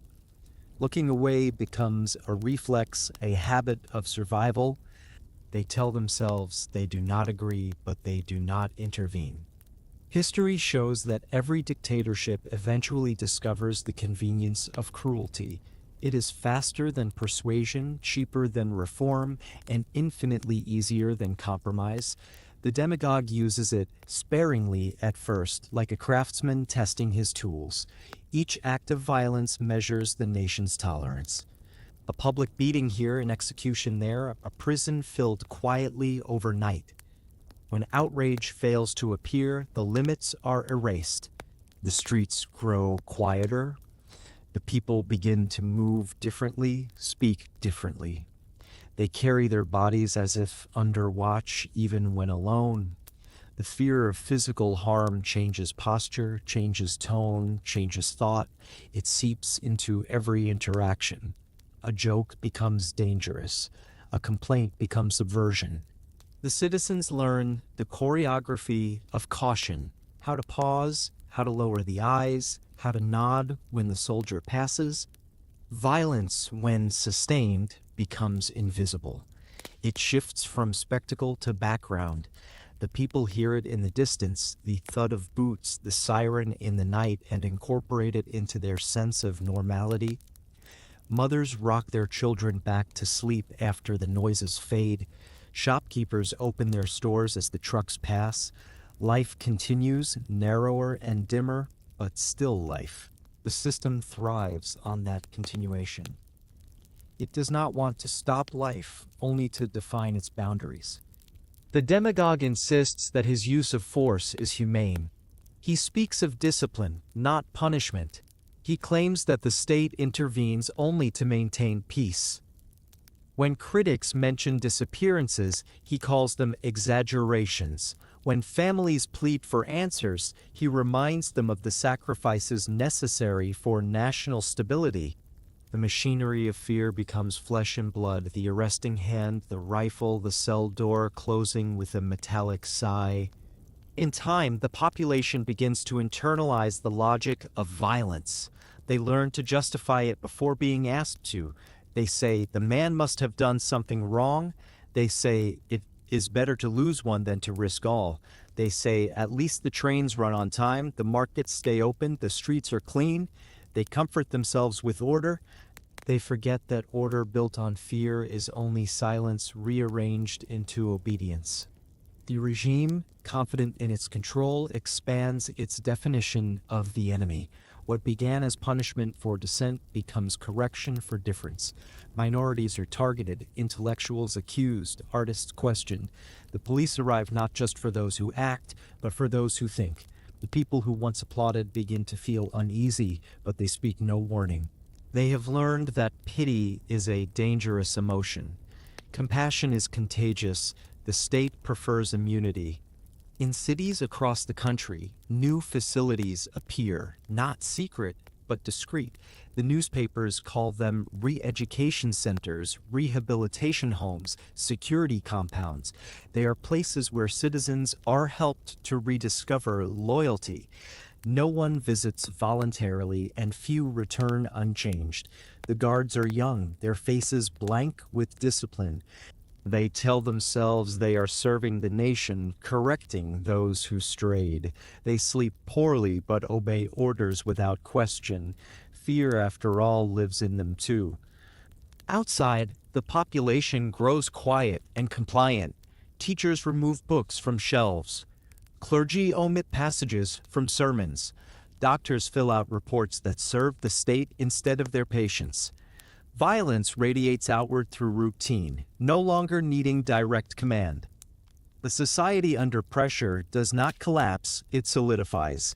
It becomes rigid, brittle, and still. Even kindness becomes cautious, rationed like food. Children grow up learning the gestures of obedience before they learn to read. They recite oaths at school, salute portraits, march in parades. They see soldiers as protectors, not enforcers. Their parents smile as they do, proud and afraid at once. The future is being molded before their eyes, but they dare not blink. The habit of conformity taught early is the most enduring form of control. When violence feels normal from birth, freedom feels dangerous. The demagogue's speeches change tone. Once filled with promises, they now contain warnings. He speaks less of hope and more of vigilance. He tells the people that enemies still lurk, that their sacrifices must continue, that softness is betrayal. The applause that follows is not joyous but rhythmic, a collective heartbeat of fear. The leader sees this and feels secure. He mistakes submission for loyalty, silence for strength. Violence soon extends beyond physical. It becomes bureaucratic, a system of exclusion, deprivation, humiliation. A man loses his job because his cousin was arrested. A woman is denied medicine because her loyalty score is low. The cruelty is faceless, managed by clerks and forms. No one feels responsible because everyone is only following rules. This is how modern tyranny perfects itself, through paperwork instead of whips, through policies instead of chains. Still, the signs of decay multiply. The state grows paranoid. It begins to purge itself, accusing even the faithful of impurity. Ministers vanish, generals are replaced, party members investigated. The revolution devours its children, as revolutions often do. The machinery of violence consumes more than enemies, it consumes its own builders. But by then, no one is innocent enough to stop it, and no one is guilty enough to survive it. In the countryside, the effects of fear are less visible, but no less deep. Villages whisper about disappearances, about men taken for questioning who never return. The fields remain quiet, the market stocked, but laughter has become scarce. People move carefully through their days, measuring each word as if it might echo. Even nature seems subdued, the sound of birds drowned by the hum of trucks and distant sirens. The landscape itself feels watched. At night, the prisons fill with the quiet sounds of endurance, footsteps on concrete, a cough, a whispered prayer. The guards patrol the corridors, eyes blank. Some believe in their duty, others simply survive their shifts. Inside the cells, the prisoners hold on to fragments of truth, a remembered poem, a family name, the memory of sunlight. They keep these small pieces hidden, knowing that to remember freely is to resist. Memory becomes rebellion seed. Outside the walls, the people sense what happens, but speak of it only in vague terms. They say someone was transferred, someone went away. They avoid naming things because names make them real. The silence serves everyone. It protects the frightened, shields the guilty, and comforts the indifferent. Violence thrives in this unspoken space, expanding without opposition, feeding on the emptiness of language. The demagogue's control now seems complete. His face hangs in every office, his speeches fill every broadcast, his words echo in schools and factories, yet the more he rules through fear, the more fragile his rule becomes. Violence is a tool that dulls with use. Each blow requires another to maintain authority. Each death demands justification. The cycle tightens until the regime depends on cruelty to exist. The moment it hesitates, the illusion of power begins to crack. Among the people, exhaustion replaces terror. They have lived too long in the shadow of violence to react. Fear becomes habit, and habits dull pain. They no longer tremble when the trucks pass, they simply pause in their work. Their obedience is not belief but numbness. The demagogue mistakes this numbness for stability. He does not understand that it is the stillness of decay. Violence, once normalized, no longer shocks. It becomes tradition. The regime celebrates anniversaries of past purges as patriotic holidays. Monuments honor soldiers who crushed uprisings. Museums display confiscated weapons of traitors as trophies. Children visit these places on school trips and learn that brutality is part of national pride. History is rewritten in the language of victory. The victims vanish from memory, their absence turned into proof of success. And yet, history has a long memory.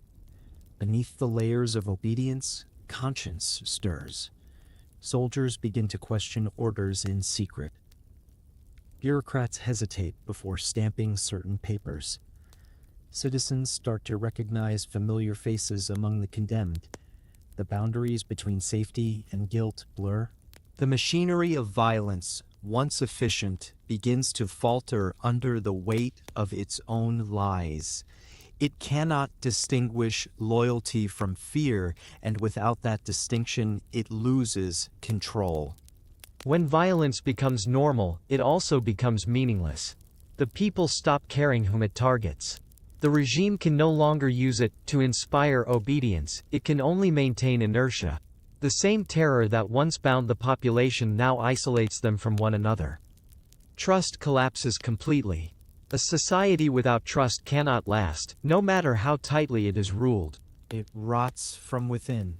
The demagogue, sensing his own mortality, grows erratic. His speeches turn bitter, his circle smaller. He replaces old advisors with new loyalists, punishes imaginary plots, and demands greater displays of devotion. But devotion built on fear is empty. It vanishes the moment fear weakens. The citizens still clap when ordered to, but their eyes are dull. They have become spectators of their own submission. In this final stage, violence reaches its peak and begins to decay into absurdity. The regime hunts ghosts, punishes rumors, arrests shadows. Its prisons overflow, its soldiers lose purpose. The cruelty that once seemed strategic now feels random. The citizens wait for an end they cannot name. And quietly, beneath the weight of oppression, something unexpected begins to grow, a longing for life without fear. That longing is the first crack in the armor of tyranny. It does not look heroic. It appears in small acts: a shopkeeper refusing to report his neighbor, a teacher slipping a banned book to a student, a guard loosening the restraints of a prisoner. These gestures do not end the regime, but they signal that fear has lost its perfection. The machinery still runs, but its rhythm falters. Violence, once normalized, cannot sustain itself forever. It exhausts the society that feeds it. The demagogue, who built his power on the promise of strength, finds himself surrounded by weakness, an army afraid to fight, a population afraid to live, a system afraid to change. The silence that once protected him begins to turn hollow. He has taught his people to obey, but not to believe. Without belief, even terror loses weight. The night remains long, but dawn waits beyond it. Every society that normalizes violence eventually faces a reckoning. When the body becomes too bruised, the mind remembers what gentleness felt like. The hunger for peace, real peace, returns. It begins as a whisper, faint and uncertain, just as tyranny began. It spreads quietly, unseen, through the hearts of those who have survived too much. That whisper will one day grow louder than the sound of boots. For now, though, the regime endures, its violence disguised as virtue, its calm maintained by fear. The people move through their days like ghosts, remembering without speaking, hoping without admitting. And above them all, the demagogue stands surrounded by applause that no longer reaches his ears. The machinery of cruelty has made him deaf to everything but his own echo. The story drifts onward into the next phase of decline when silence and fear have hollowed the soul of society so completely that the people themselves fade into passivity. What follows is not rebellion yet, but something quieter, the age of the bystanders, when most citizens cease to act at all. The next part will enter that stillness, the moment when survival becomes complicity and the absence of evil deeds becomes the only virtue left. Part 9. The Bystanders. The streets are quiet now. The fires have burned out, the slogans have faded from the walls, and the shouting has ceased. The people move through their routines like shadows, working, eating, sleeping, obeying. The worst of the violence has passed, at least for now. What remains is the silence that follows fear, the long stillness of survival. In this stillness lives the bystander. They are not villains, these people who fill the city and the countryside. They are the teachers who once believed in education, the shopkeepers who once trusted their neighbors, the mothers who once dreamed for their children. They did not choose tyranny, yet they live within it. Their sin is not cruelty, but endurance. They have learned how to exist without asking too many questions. The bystander's world is small. It shrinks to the boundaries of home and work. He tells himself that politics is dangerous, that it is wiser to remain neutral. He reads the newspaper without comment, listens to the radio without reaction. When the regime speaks, he nods politely. When it acts, he looks away. He tells himself that he is powerless, that the world is beyond saving.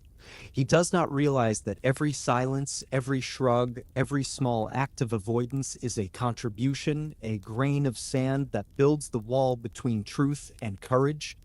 The regime loves the bystander. It thrives on his moderation, his fatigue, his desire for normal life. The demagogue no longer needs to threaten him. He has already conquered his imagination. The bystander's obedience is not forced, it is chosen, or at least it feels chosen.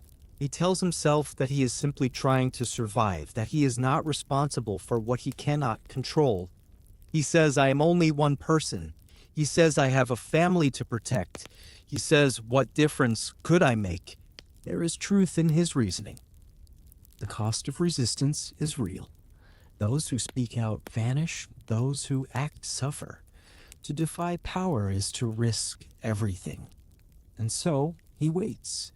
He tells himself he will act when the time is right, when the danger is less, when courage becomes safe. But courage is never safe. Waiting becomes habit. Habit becomes surrender.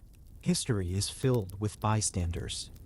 They stand in every age, watching as others are led away, watching as injustice unfolds, watching as the world they once knew transforms into something crueler. They rarely cheer the tyrant, but neither do they stop him. They whisper their discomfort in kitchens, not in streets. They send thoughts, not help. They dream of peace while contributing to its absence. The transformation from citizen to bystander is subtle. It begins with exhaustion. People grow tired of caring, tired of fear, tired of guilt. They begin to focus on small things they can still control: a meal, a garden, a child's laughter. These small refuges become sanctuaries from the chaos outside. But the price of sanctuary is withdrawal. The city loses its voices one by one until public life is empty. What remains is a population of private lives lived behind closed doors. The bystander tells himself that silence is harmless. He does not see that silence is a language and power understands it perfectly. Every unspoken word confirms to the regime that its grip is firm. Every unmade choice is a choice for continuation. The system does not need loyalty when it has apathy. It does not need love when it has fatigue. And yet the bystander is not without conscience. Deep inside, something stirs uneasily. He hears rumors of prisons, of disappearances, of suffering. He feels pity, but pity alone is safe. Compassion requires action, and action requires risk. He soothes his conscience with distance. These things happen elsewhere to other people for reasons too complex to understand. He convinces himself that his ignorance is innocence. In small towns, the pattern repeats. The postman delivers letters from the authorities without reading them. The grocer refuses service to a neighbor who has fallen out of favor. The teacher omits the names of band writers from her lessons. Each act is minor, rationalized, almost invisible. Together, they form the machinery of obedience. Tyranny is not sustained by monsters, but by functionaries, by ordinary people who convince themselves that they have no choice. The bystander's tragedy is that he still thinks of himself as good. He helps his friends, loves his family, gives alms to the poor. He believes that goodness and courage are separate virtues, but when cruelty becomes policy, goodness without courage is hollow. To be kind within one's private circle while ignoring the suffering of strangers is to polish the cage from the inside. There are moments, fleeting but sharp, when the bystander glimpses the truth. Perhaps he sees a neighbor taken away, or hears the cries from behind the wall. For a second, empathy breaks through his fear. He wants to act, but the habit of hesitation is stronger. He tells himself that he will ask questions tomorrow. Tomorrow becomes next week. Next week becomes never. Sometimes the bystander tries to help quietly. He leaves food by a door, writes an anonymous letter, hides someone for a night. These acts matter, but they are not enough to stop the machine. They are sparks in a storm, noble but fleeting. The proof that humanity still exists, but also how small it has become. the regime can tolerate such gestures, they pose no threat. What it cannot tolerate is collective courage, and that is precisely what fear has destroyed. The demagogue does not fear the bystander, he depends on him. The bystander gives legitimacy to the system through his participation. He pays taxes, attends parades, votes in meaningless elections. He fills the seats, claps at the right moments, performs the rituals of normal life. To the world outside, he appears content. The regime points to him and says, "Look, the people are happy. Look, there is no dissent. Look, the nation is united." The world, watching from a distance, often believes the illusion. Foreign visitors describe a calm society, orderly and clean. They see no protests, no strikes, no chaos. They call it efficiency. They write admiring articles about discipline and progress. They do not see the fear beneath the quiet. The bystanders smile politely at them, relieved to have survived another day without trouble. Over time, the habit of watching becomes identity. The bystander no longer remembers how to participate. When the regime calls for another rally, he goes automatically. When the soldiers march by, he salutes without thought. When he hears a scream in the night, he closes his window. He has become a spectator in his own country, a witness to his own submission. The moral cost of this silence is invisible at first. It accumulates like dust on a bookshelf, unnoticed, inevitable. One day, the bystander wakes to find that he feels nothing. The news of another arrest, another death, no longer shocks him. Indifference has replaced empathy. It is not cruelty, but a numbness that masquerades as maturity. He tells himself that he has grown wise, that he has learned to accept reality. In truth, he has only learned to endure it. There are few moments more dangerous in history than when ordinary people stop caring. The tyrant can survive opposition, but not apathy, for opposition at least recognizes his existence. When citizens turn away completely, when they no longer believe in any truth or value, the nation becomes a void into which any cruelty can be poured. The bystanders have built that void brick by brick with every choice not made. And yet, within this quiet complicity, resistance still flickers. It hides in the human heart, stubborn and irrational. A woman shelters a stranger despite the risk. A man refuses to betray a friend under interrogation. A teacher slips a forbidden poem into a lesson. These are small acts, but they are the beginning of memory's return. The bystanders slowly begin to remember that they were once citizens. No dictatorship lasts forever. The machinery of fear cannot operate without energy, and fear is a fuel that burns the soul of its own keepers. One day the guards grow weary, the clerks grow careless, the orders lose their force. The bystanders will stand again in the sunlight and say that they never knew, that they were only trying to survive.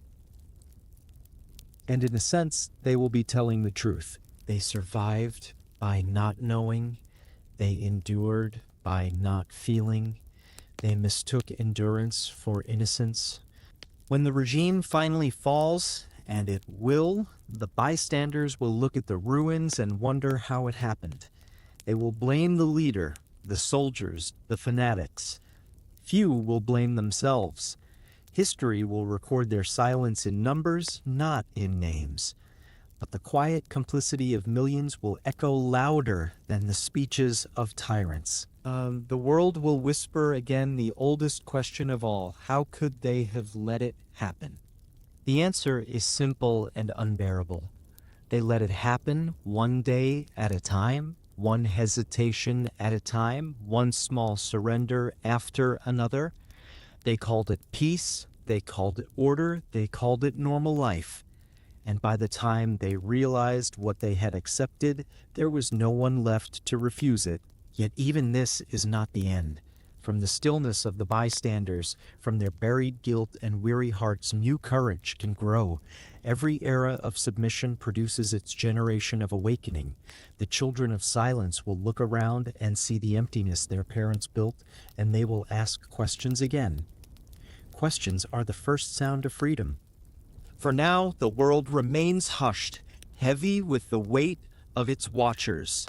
The demagogue still rules, the machinery still hums, and the people still pretend that quiet means peace. But beneath the surface, the cracks have begun to widen. The silence cannot hold forever. The day will come when the bystanders must choose again to remain safe or to speak, to stand still or to step forward. The next part of the story moves to that fragile edge of choice, to the moment when history pauses, balanced between submission and action. It's the turning point, the breath before the fall, when a democracy that has lost its soul still has one final chance to find it again. Part 10, The Turning Point. Every dying democracy reaches a moment when the silence could break. It rarely comes with fanfare or announcement. There is no sign saying this is the last chance. It arrives quietly in the midst of exhaustion, when the citizens are no longer sure whether their country belongs to them at all. It is the point when everything still looks stable, yet the air feels hollow. It is the turning point, the moment when a society can still choose to recover or to disappear. At first, no one recognizes it. The people are too used to the slow rhythm of decline. They still go to work, still send their children to school, still read the official papers and nod along. But something in the rhythm of life feels off. The streets seem too quiet. The eyes of strangers linger too long. The jokes sound forced. The weight of years under fear has settled heavily over them all.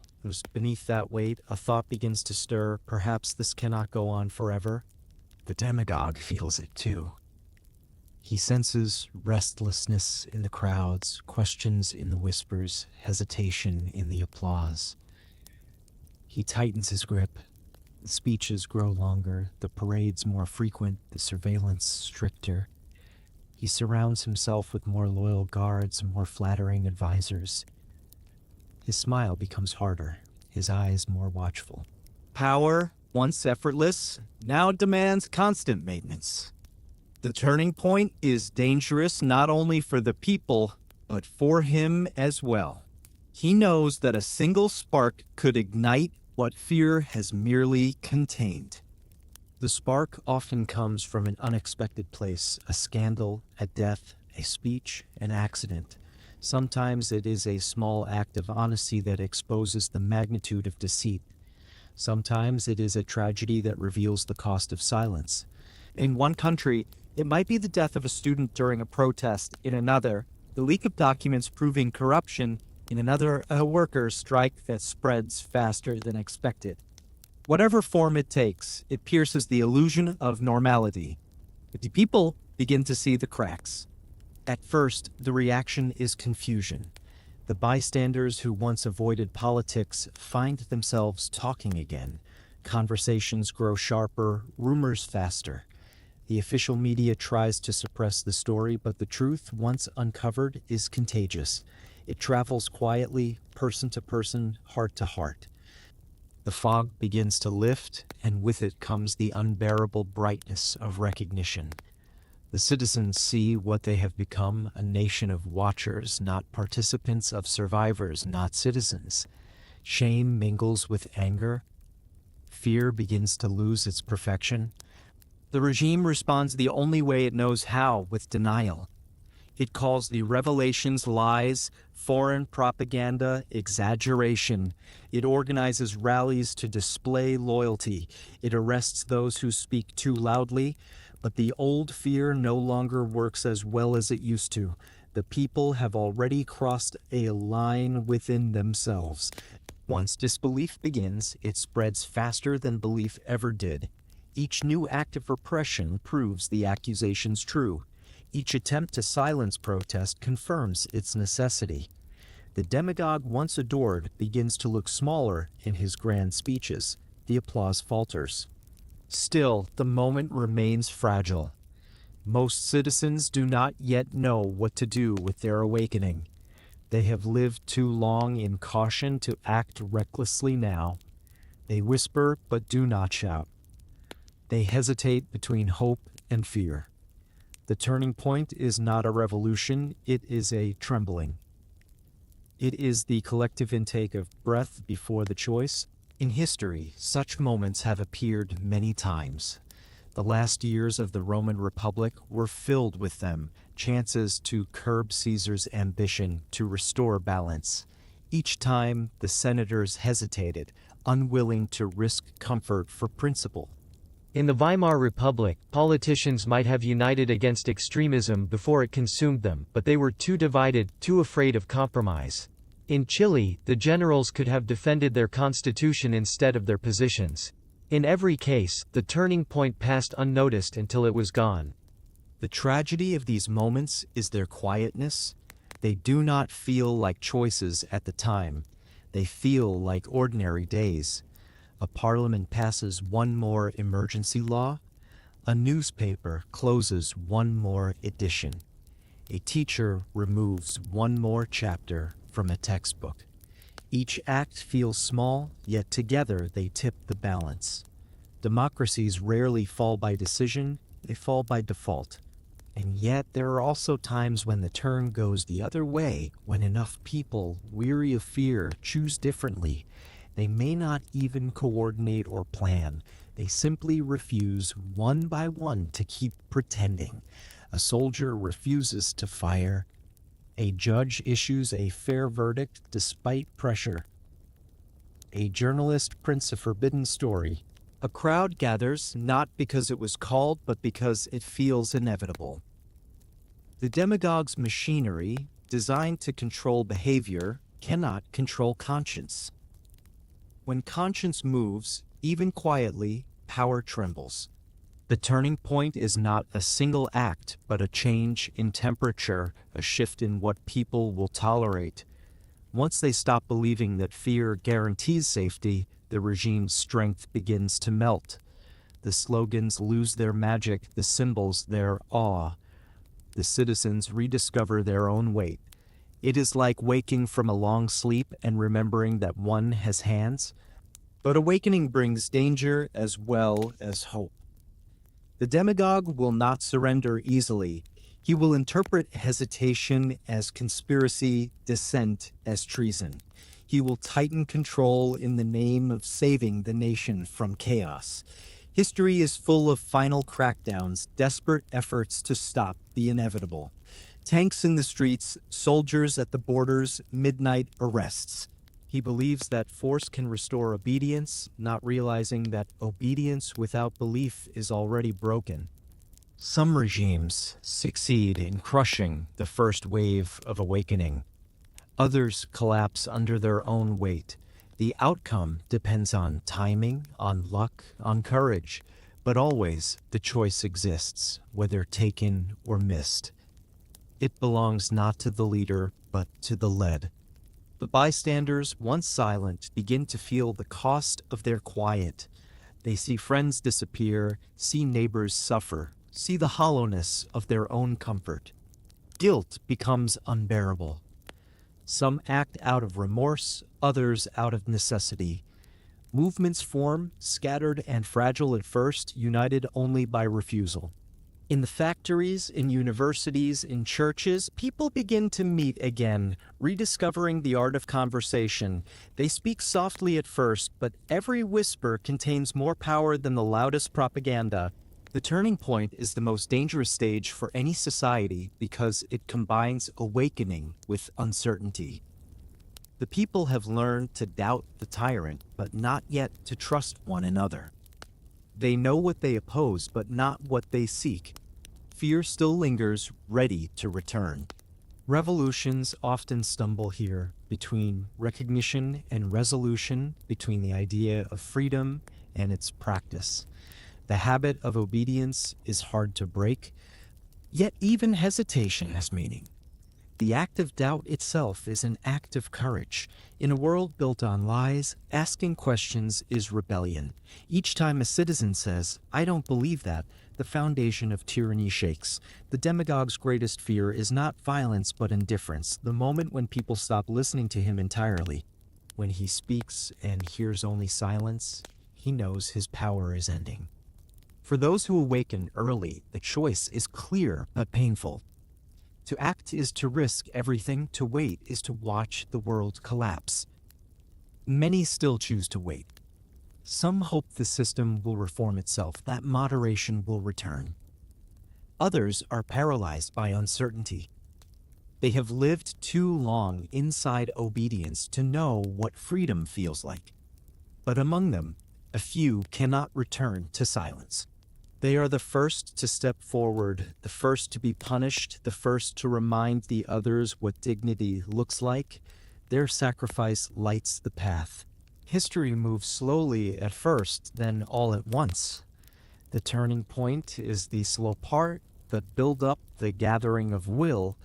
The collapse that follows seems sudden, but it is only the result of long decay. The invisible choices of thousands accumulate until the regime, solid as it seemed, cracks under the weight of its own contradictions. The demagogue's speeches, once met with cheers, now echo unanswered. His ministers whisper of escape routes. His guards hesitate to obey. The machinery of fear, dependent on total obedience, breaks the moment even one cog refuses to turn. In the final days before a fall, the air feels strange. The people sense change, but cannot name it. Some rejoice prematurely, others brace for worse. The streets once empty begin to fill. Banners appear, old songs return, voices rise. The fear that ruled for years evaporates almost overnight, replaced by the intoxicating mix of hope and disbelief. The turning point has become transformation. The citizens, once bystanders, are citizens again. But freedom regained is fragile. The habits of obedience do not vanish easily. After every fall, there comes the temptation of vengeance, the chaos of retribution, the confusion of rebuilding. Many will say that the people were never ready for democracy, that order must return at any cost. Others will insist that liberty justifies any disorder. Between these extremes lies the hardest task of all, to learn again how to trust, how to listen, how to live together. The turning point, then, is not only the fall of a tyrant, but the beginning of a new test. The citizens must remember what they forgot, that democracy is not a gift from leaders, but a discipline of the people. It requires constant care, constant argument, constant humility. Without those, the cycle will begin again, as it always does. In the quiet after the storm, survivors will ask what saved them. Some will say courage, others luck, others faith. The truth is simpler and deeper. What saves a democracy from dying is memory. The memory of what freedom felt like, the memory of what it cost to lose it, the memory of those who stood when standing meant falling. As long as that memory endures, even in fragments, the light can return. And so the story moves forward from the edge of collapse into the shadow of consequence. The demagogue may fall, but his image lingers. The cult of personality remains, the hunger for certainty survives. The next part of this story will wander into that dangerous afterglow, the moment when a nation, freed from tyranny, risks creating a new one in its search for belonging. It is the rise of the leader-made myth, when loyalty becomes worship and the individual vanishes beneath the weight of devotion. Part 11. The Cult of the Leader. Even after the tyrant falls, his shadow remains. It lingers in the architecture, in the songs, in the slogans that people still half believe. It lingers in the habits of fear that no one quite unlearns. Every dictatorship leaves behind an echo, a presence that continues to shape memory long after the man himself is gone. The cult of the leader is that echo made flesh. It outlives its origin, carried by those who once worshipped, and by those who dare not admit they still miss the certainty he offered. The leader's image endures because it is easier to remember than responsibility. He may have been cruel, but he was decisive. He may have lied, but his words were clear. After years of confusion, many citizens long for clarity more than truth. They rebuild his myth to explain the years they survived. They say he was misunderstood, that his enemies exaggerated, that things were better when he ruled. Nostalgia becomes camouflage for guilt. The state encourages this remembrance. Even new rulers, claiming to reject his ways, keep his portrait hanging in certain halls, his name on certain buildings. They speak of moving forward while preserving national unity. They fear that condemning him entirely would mean condemning themselves, for many served him once. The result is ambiguity, official disavowal mixed with quiet admiration. Children still learn his victories, but not his crimes. Statues are not toppled, they are renamed. The cult of the leader begins again, smaller but alive. The dead leader becomes safer than the living one. He can no longer hurt anyone, and so he is loved again. The cult takes different forms. For some, it is nostalgia, for others, superstition. In poor districts, people hang his image beside saints and icons, not as a statement of politics, but as a charm against chaos. They light candles beneath his face, whisper wishes for stability. They do not realize that they are feeding the same hunger that once devoured them, the longing for a single figure to replace the complexity of the world. The media, newly freed but still fragile, struggles with this phenomenon. Some journalists investigate his crimes, publish photographs of prisons, testimonies of survivors. Others call for reconciliation for forgetting. They say that reopening old wounds will divide the nation. The truth becomes negotiable again. Each generation tells the story differently. Some say he was a monster, others a savior. In the space between those versions, the past remains unresolved. The cult of the leader thrives in that unresolved space. It survives not because people believe in him fully, but because they no longer believe in anything else. Democracy is demanding. It requires patience, debate, compromise. The myth of the strong man offers simplicity, one will, one vision, one truth. It spares citizens from the discomfort of responsibility. The slogan changes, but the desire remains the same, someone to decide for them. Soon, new politicians learn to speak in his tone. They praise freedom while promising order, condemn corruption while consolidating power. They quote the fallen leader's words selectively, invoking his ghost without his name. Crowds respond with the same old rhythm of applause. The faces have changed, but the pattern repeats. The cult of personality is not about a single man. It is about the emptiness that follows when trust collapses. In that emptiness, any voice that sounds confident becomes holy. The schools rewrite their curriculums once again. Textbooks include both sides of his legacy. Children learn that history is complicated, that every ruler had virtues and flaws. It sounds balanced, but it hides a deeper message that morality is relative, that responsibility is blurry. By softening judgment, the nation protects its pride. It refuses to see that glorifying ambiguity is simply another way of refusing to learn. Meanwhile, survivors of the regime live quietly on the margins. Some speak, others remain silent. Their memories are heavy, their stories inconvenient. When they tell what happened, they are accused of exaggeration, of bitterness, of refusing to move on. The cult prefers selective hearing. It loves symbols, not witnesses. It builds monuments to suffering, but asks the victims to stop talking. It turns remembrance into ceremony, not conscience. The markets reopen, the music changes, the country appears reborn. Yet beneath the surface, the old hierarchies remain. Those who served the leader keep their privileges. Those who opposed him remain cautious. The society has changed its clothing, not its posture. The people still bow, this time to different names. They still crave authority, they still fear uncertainty. The leader may be gone, but the habits he taught them endure.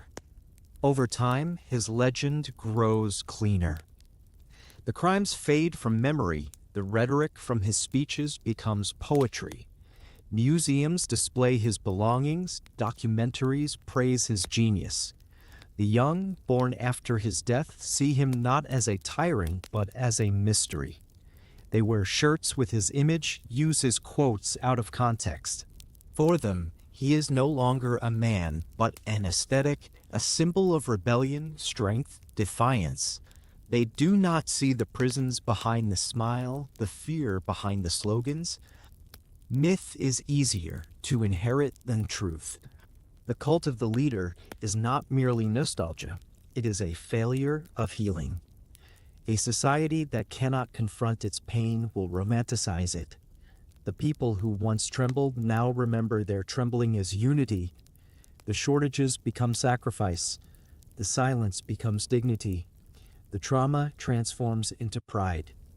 In this way, the past becomes a comfort rather than a warning. Democracies that emerge from tyranny face this temptation repeatedly. They promise transparency, but old secrets remain sealed. They hold trials, but punish only the weakest. They build memorials, but visit them rarely. They speak of reconciliation, but mean forgetting. Without true reckoning, the cycle continues. The next crisis will awaken the same longing for a savior, and a new leader will step forward to offer himself as the answer. And he will not look like a dictator. He will smile where modern suits speak the language of progress. He will promise efficiency, security, greatness. He will insist that he loves democracy, that he only wants to protect it from its enemies. People will applaud because he sounds reasonable, because he reminds them of the certainty they once had. Slowly, quietly, the cult of the leader will live again, not as memory, but as desire. The pattern is ancient. From Caesar to Napoleon, from Mussolini to the present, the faces change, but the seduction remains. The promise is always the same: I will carry your burdens, I will speak for you, I will make the world simple again. And again, the people will trade freedom for comfort, truth for pride, memory for belonging. The leader's cult is not built by tyrants, it is built by exhaustion. Yet within this cycle, there are those who resist. Historians who write without fear, teachers who tell the full story, artists who portray the pain beneath the myth. Their work is slow, quiet, and often thankless, but through them, the truth endures. They remind the nation that dignity lies not in worship and power, but in questioning it. They remind the young that every statue was once a man, and every man was once fallible. The cult of the leader may seem immortal, but it depends on amnesia. Each time a new generation confronts the evidence, the myth cracks. Photographs resurface, testimonies are recorded, documents released. The glow of legend fades under the cold light of fact. The process is painful, but it is healing. To remember truthfully is the only way to ensure that faith in a single man never replaces faith in one another again. As the years pass, the country learns to live with its ghosts. The leader's monuments crumble, his slogans lose meaning. The people begin to speak freely again, not in chants but in conversation. Democracy, slow and imperfect, takes root once more. It is smaller than the myth, less glorious, but real. The citizens, older now, understand at last that freedom does not shine, it flickers, it requires care, it requires humility. Still, the echo of the leader's voice will never vanish completely. It will live in the corners of nostalgia, in the half-spoken sentences of the old. It will whisper that things were once simple, once proud, once whole. And when times grow hard again, as they always do, that whisper will tempt the weary to listen. The cult of the leader dies only when the people choose memory over longing. For now, the story rests in uneasy balance. The nation stands rebuilt but haunted, its citizens walking between pride and regret. The image of the leader remains on faded posters, his name carved into streets, his presence half forgotten but never gone. Democracy breathes again, but the air is still heavy. The people have reclaimed their voices, yet some words still feel dangerous. What comes next is the hardest part, not the fall, not the awakening, but the endurance. To keep a democracy alive after it has nearly died requires more than courage, it requires patience. The next chapter of this story moves toward that fragile effort, the rebuilding of faith, the slow re-education of a wounded people, the rediscovery of what it means to be citizens again. Part 12. The Long Rebuilding. The statues still stand for a while. The people pass them every day, eyes lowered, unsure whether to bow or to look away. The regime is gone, yet its symbols remain, marble faces staring over streets renamed, but not yet changed. The new government speaks of renewal, of reconstruction, of justice. The old wounds are everywhere, and so is fatigue. After years of fear, people are free again, but freedom feels heavy. It requires movement, decision, effort. The silence that once protected them has become a habit not easily broken. This is how every long rebuilding begins, not with celebration, but with exhaustion. The prisons open slowly. The gates creak, the paperwork drags. Men and women step out, blinking in sunlight that feels unreal. They look thinner, older, uncertain of where to go. Families embrace them awkwardly, as if uncertain whether joy is permitted. On the streets, neighbors whisper, some with pity, others with guilt. Everyone claims they did not know. Everyone wants to forget. But the freed cannot forget. Their memories carry the smell of damp walls and the echo of footsteps in the dark. They walk through the city like living evidence of what was done. The new rulers speak of reconciliation, but reconciliation without truth is just another form of silence. The long rebuilding is made of small things: a reopened newspaper, a restored library, a school lesson rewritten with honesty. Each act feels like a victory and a wound at the same time. People argue about everything: who was guilty, who was brave, who deserves to lead now. The demagogue's face is removed from banknotes, from classrooms, from official portraits, but his name lives in conversation. Some curse him, some defend him, most sigh and say, it's time to move on. Moving on becomes a national desire, but the direction is unclear. Economically, life begins to improve. Shops reopen, trade returns, foreign aid arrives. There is laughter in the cafes again, though it sounds cautious. Music plays from windows, but the lyrics are careful. The people still glance over their shoulders before speaking. Generations raised under surveillance cannot unlearn it overnight. They whisper even when no one listens. The habit of fear lingers like the echo of a cough long after the illness has passed. The new leaders promise justice. They hold tribunals, form commissions, publish reports. Documents surface, lists, photographs, confessions. The revelations are unbearable. The scale of cruelty is greater than anyone imagined. Mass graves are discovered, prisons mapped, orders signed by hands once considered honorable. The citizens read and feel disbelief, then shame. Many prefer to look away again.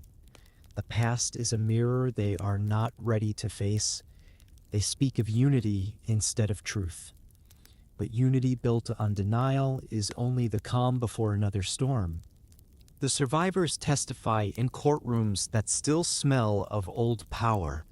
They speak in trembling voices, telling stories of what was done in the name of order. The judges listen, sometimes in tears, sometimes in impatience. The trials drag on for years. Some perpetrators confess, others claim obedience, many remain unrepentant. Justice moves slowly, unevenly, often unfairly. The people grow frustrated. They expected closure, but healing is not a verdict. It is a process measured not in months, but in generations. In the meantime, daily life resumes. Children play in the same squares where soldiers once marched. Vendors shout their prices again. Couples walk hand in hand after dark. The city, scarred but alive, breathes. Freedom returns not as a shout but as a sigh, quiet, weary, relieved. There is joy in small freedoms, in laughter without fear, in arguments that do not end in arrest, in the simple act of telling the truth aloud. These moments feel miraculous but fragile. People cherish them with reverence, as if afraid they might vanish overnight. The rebuilding of trust is harder. Neighbors who informed on neighbors now share the same streets. Some houses still hide secrets, others hide shame. The archives reveal names that change friendships, destroy marriages, shatter communities. Who betrayed whom? Who resisted? Who stayed silent? The answers twist through the social fabric like cracks through glass. The nation wants to be whole again, but it must first understand what broke it. Forgiveness becomes the most difficult word. In the countryside, the return to normal life is slower. Farms neglected during the years of turmoil struggle to recover. Roads are in ruins, tools scarce. But even there, the sense of relief is real. People talk again at markets, sing at festivals, rebuild fences together. The rhythm of the earth, indifferent to politics, continues. Seasons turn, crops grow, and with them grows a cautious hope. In small villages where the regime's grip was once absolute, laughter returns like grass after fire. The new democracy writes a constitution, this time more carefully. Its drafters argue deep into the night about the meaning of freedom, the limits of power, the protection of truth. They design institutions meant to resist the next demagogue, though they know that no paper can save a nation if its people fall asleep again. The words on the pages are wise, but they are only words. The strength of democracy lies not in the ink, but in the habits of the heart. Civic groups form associations, unions, newspapers, small parties. The citizens relearn the art of disagreement. Meetings stretch for hours, filled with argument and confusion, but also laughter. After years of obedience, chaos feels sacred. The press regains its courage. Journalists write freely, sometimes irresponsibly, rediscovering boundaries by crossing them. It is messy, noisy, alive. Democracy, like a child learning to walk, stumbles but keeps moving. The intellectuals debate how to remember the past. Some advocate museums, others memorials, others silence. Monuments to victims rise beside ruins of the regime. Flowers are placed, candles lit, speeches given, but memory is complicated. For every mourner, there is someone who wishes to forget. For every plaque of sorrow, there is a wall of denial. The struggle between remembering and forgetting becomes the new political battlefield. The past, once forbidden, becomes everyone's argument. Artists paint murals of grief and hope.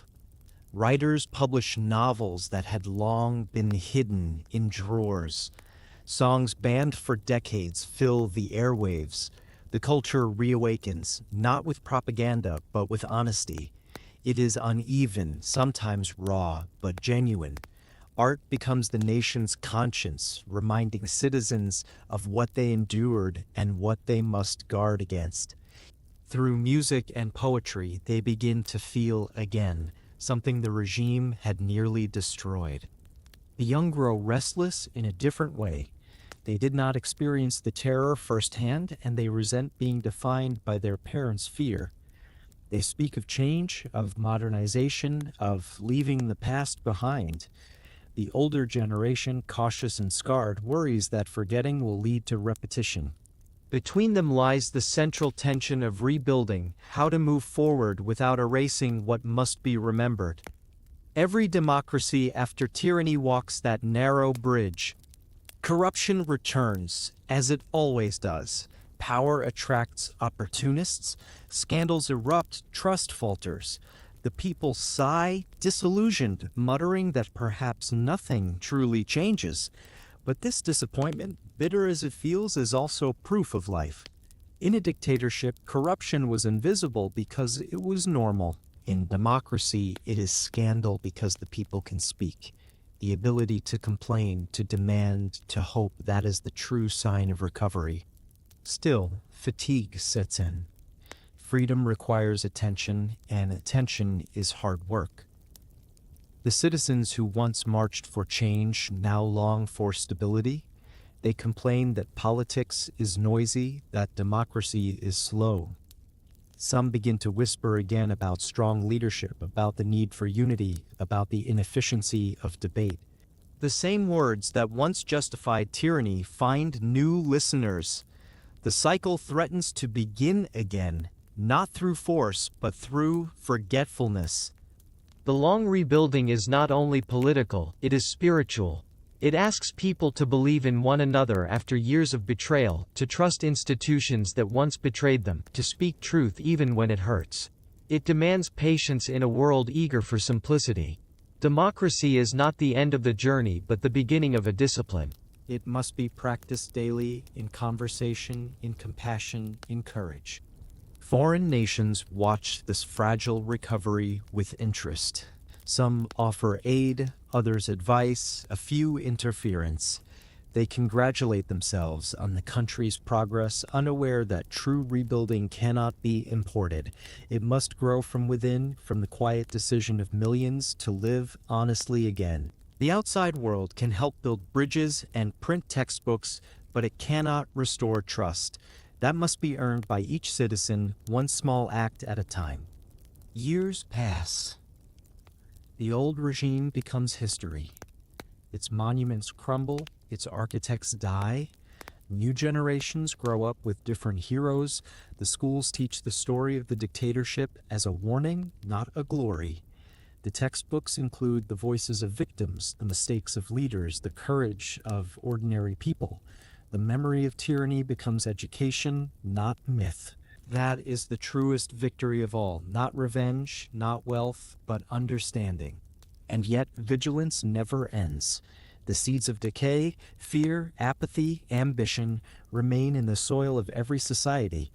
They can sprout again whenever trust weakens. The citizens must remember that democracy is not guaranteed by law, but by love, not romantic love, but the quiet kind that cares for the world beyond itself. To believe that others deserve rights even when they disagree. To defend truth even when it hurts one's pride. To stand up not only for oneself, but for the stranger. These are the foundations of freedom that no constitution can replace. As decades unfold, the nation begins to look ordinary again. Tourists visit, trade flourishes, children learn languages their parents once feared to speak. The world sees a stable democracy, unaware of how fragile its heart remains. But beneath the calm, a quiet resilience has taken root. The citizens have learned at last that freedom is not a moment of victory, but a daily choice. One evening, an old man who survived the prisons walks along a riverside where statues once stood. The air is warm, the city lights reflected on the water. He watches children playing and thinks of those who never returned. He knows that peace is imperfect, but he smiles anyway. He whispers to himself that the country has grown, that it has remembered. Then he walks home, disappearing into the crowd of ordinary people who are at last living ordinary lives. The long rebuilding never truly ends.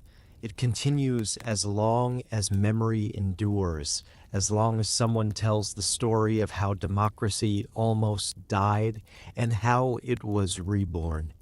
Each generation must rebuild it again, not from ruins of stone, but from the ruins of forgetting. The work is endless, but so is the possibility of renewal. And so the story turns once more, from rebuilding to reflection, to the lessons carried forward, to the fragile knowledge that even the strongest democracies can fade, and that the smallest acts of courage can save them.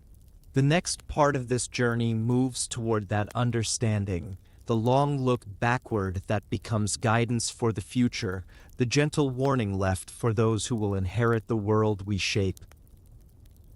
Part 13, The Lessons of the Fall. Time moves on, but history never really leaves. It waits in the corners of classrooms, in the lines of old photographs, in the quiet spaces between generations. When the shouting stops and the rubble is cleared, what remains is the question that refuses to fade. How did it happen? How did a nation built on hope become one ruled by fear? How did ordinary people allow darkness to spread until it felt like light? The answers are never simple, but they are essential. The lessons of the fall are the inheritance of every democracy that wishes to survive. The first lesson is that collapse does not begin with violence. It begins with indifference. Democracies rarely die in explosions. They dissolve in whispers, in small exceptions and temporary measures, in the slow corrosion of responsibility. Freedom fades when citizens stop caring enough to defend it. The beginning is always quiet. A law passed without protest, a journalist silenced without outrage, a minority blamed without consequence. Each act alone seems tolerable. Together, they form the architecture of decline. The second lesson is that fear is seductive. It promises safety, and safety feels like love. The people who surrender their liberty rarely do so out of malice. They do it because they are afraid. Afraid of chaos, of poverty, of enemies, real or imagined. The demagogue does not invent their fear. He amplifies it, shapes it, gives it a name and an answer. When he says, "Only I can protect you," he offers relief. And relief is powerful. The citizens forget that a leader who claims to protect them from everything will one day protect himself from them. The third lesson is that truth is fragile. It can survive bullets, but not apathy. The erosion of truth never announces itself. It arrives disguised as balance, as fairness, as patriotism. People begin to say that facts are opinions, that experts are biased, that everyone lies equally. To defend reality may sound philosophical, but it is the most practical act of citizenship. Without truth, there can be no accountability, no justice, no trust. A society that cannot agree on what is real is one that can be ruled by anyone. The fourth lesson is that the law is only as strong as those who believe in it. Constitutions, courts, and elections are fragile machines. They do not enforce themselves. When judges seek approval instead of justice, when legislators fear popularity more than conscience, the law bends. And once it bends, it rarely straightens again. The fall of democracy is not the result of broken laws, but of broken faith in law. The only defense against tyranny is not paper, but people, those willing to obey principles when it costs them something. The fifth lesson is about language. Words create the world we live in. When they are twisted, reality twists with them. The demagogue changes the meaning of words like patriot, truth, and enemy until the people no longer notice. They begin to repeat his vocabulary without thinking. Every society must guard its words carefully because once language is corrupted, thought follows. To speak honestly, even when it is unfashionable, is to defend the foundation of freedom itself. The sixth lesson concerns memory. Forgetting is easier than forgiveness. After every fall, there is pressure to move on, to heal quickly, to stop talking about the past. But unexamined wounds do not close, they fester. A nation that refuses to look at its own crimes invites them to return. Memory is not punishment, it is prevention. To teach the next generation what happened is not to burden them, but to protect them. Forgetting is the shortest road back to repetition. The seventh lesson is that tyranny requires helpers. No leader can build oppression alone. He needs the loyalty of those who want power and the silence of those who fear it. Bureaucrats who follow orders, businessmen who seek profit, citizens who say, "I am not political," all contribute to the structure of control. Evil does not thrive because it is stronger than good, but because it is organized while good people are comfortable. The eighth lesson is that courage is contagious. History often remembers a few heroes: the dissident who spoke, the soldier who disobeyed, the writer who refused to lie. But courage is rarely solitary. A single act of truth-telling can undo years of deception. The fall teaches that courage multiplies, but it must begin somewhere, with one person deciding not to be afraid. The ninth lesson is that democracy is not a state of being, it is a state of mind. It cannot be preserved by institutions alone. It lives in habits, the habit of questioning authority, of listening to others, of accepting loss with grace. When those habits decay, no constitution can save a nation. Democracy is fragile precisely because it depends on self-restraint. Freedom without discipline becomes chaos. Order without liberty becomes tyranny. The balance must be renewed every day by every citizen. The 10th lesson is humility. Every generation believes it is wiser than the last, immune to old mistakes. They read about past horrors and think we would never do that. But they forget that those who lived before them were not fools. They were human. They too believed they were rational, moral, civilized. The descent into darkness happens not through ignorance, but through arrogance. To believe one is immune to tyranny is the first symptom of its approach. The only protection is humility, the recognition that no society, no people, no time is exempt. As the decades pass, historians record these lessons in books. Politicians quote them in speeches. Teachers turn them into lessons for students. But knowledge is not the same as understanding. Understanding requires empathy, the ability to feel the fear, confusion, and fatigue of those who lived through it. Without empathy, history becomes entertainment, another story among many. The real lesson of the fall lies not in the dates or names, but in the mirror it holds up to the present. For the citizens who survived, these lessons are written not in textbooks, but in memory. They remember the silence, the hunger for belonging, the taste of fear. They remember how quickly truth became negotiable, how easily kindness became weakness. They teach their children not through lectures, but through pauses in conversation, through the heaviness in their voices when old songs are played. Their memories are fragile archives of warning. In the rebuilt democracy, debates rage about how much to remember, how much to forgive.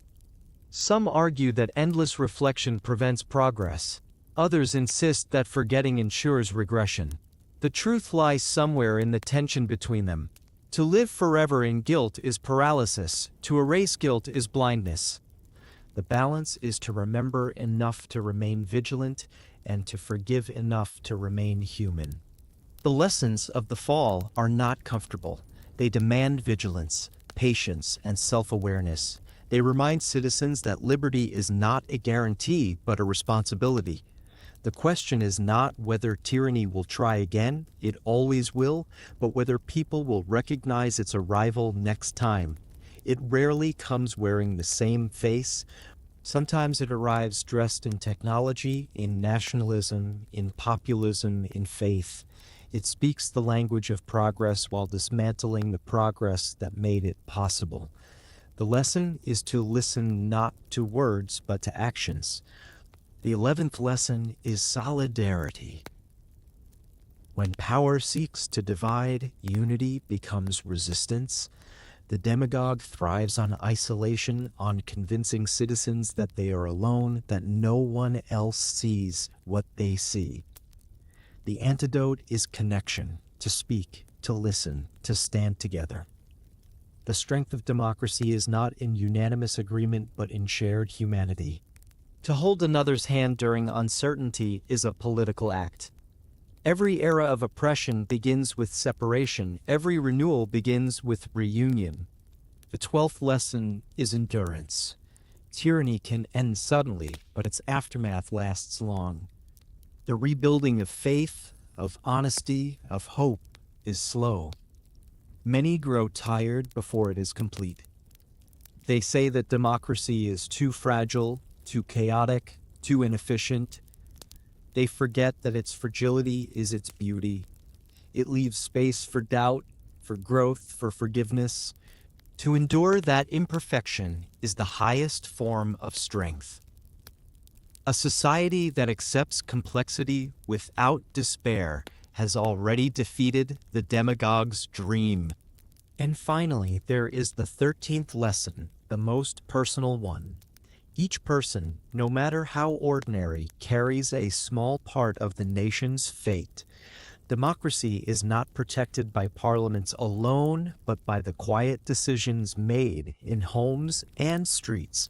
Whether to tell the truth, whether to speak up, whether to look away, these are the questions that determine survival. Every time someone chooses honesty over comfort, empathy over indifference, courage over silence, democracy breathes a little longer. The fall of democracy is a tragedy, but its lessons are a gift.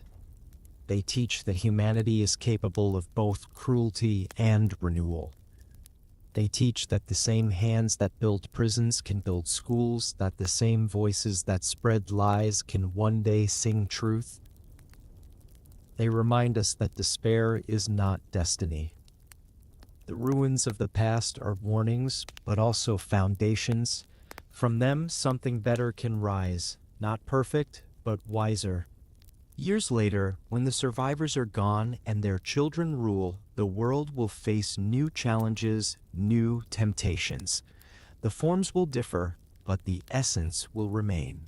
The choice between freedom and fear will never disappear. Each generation must choose again and again and again. The story of democracy is not a single arc of progress, but a rhythm of loss and recovery.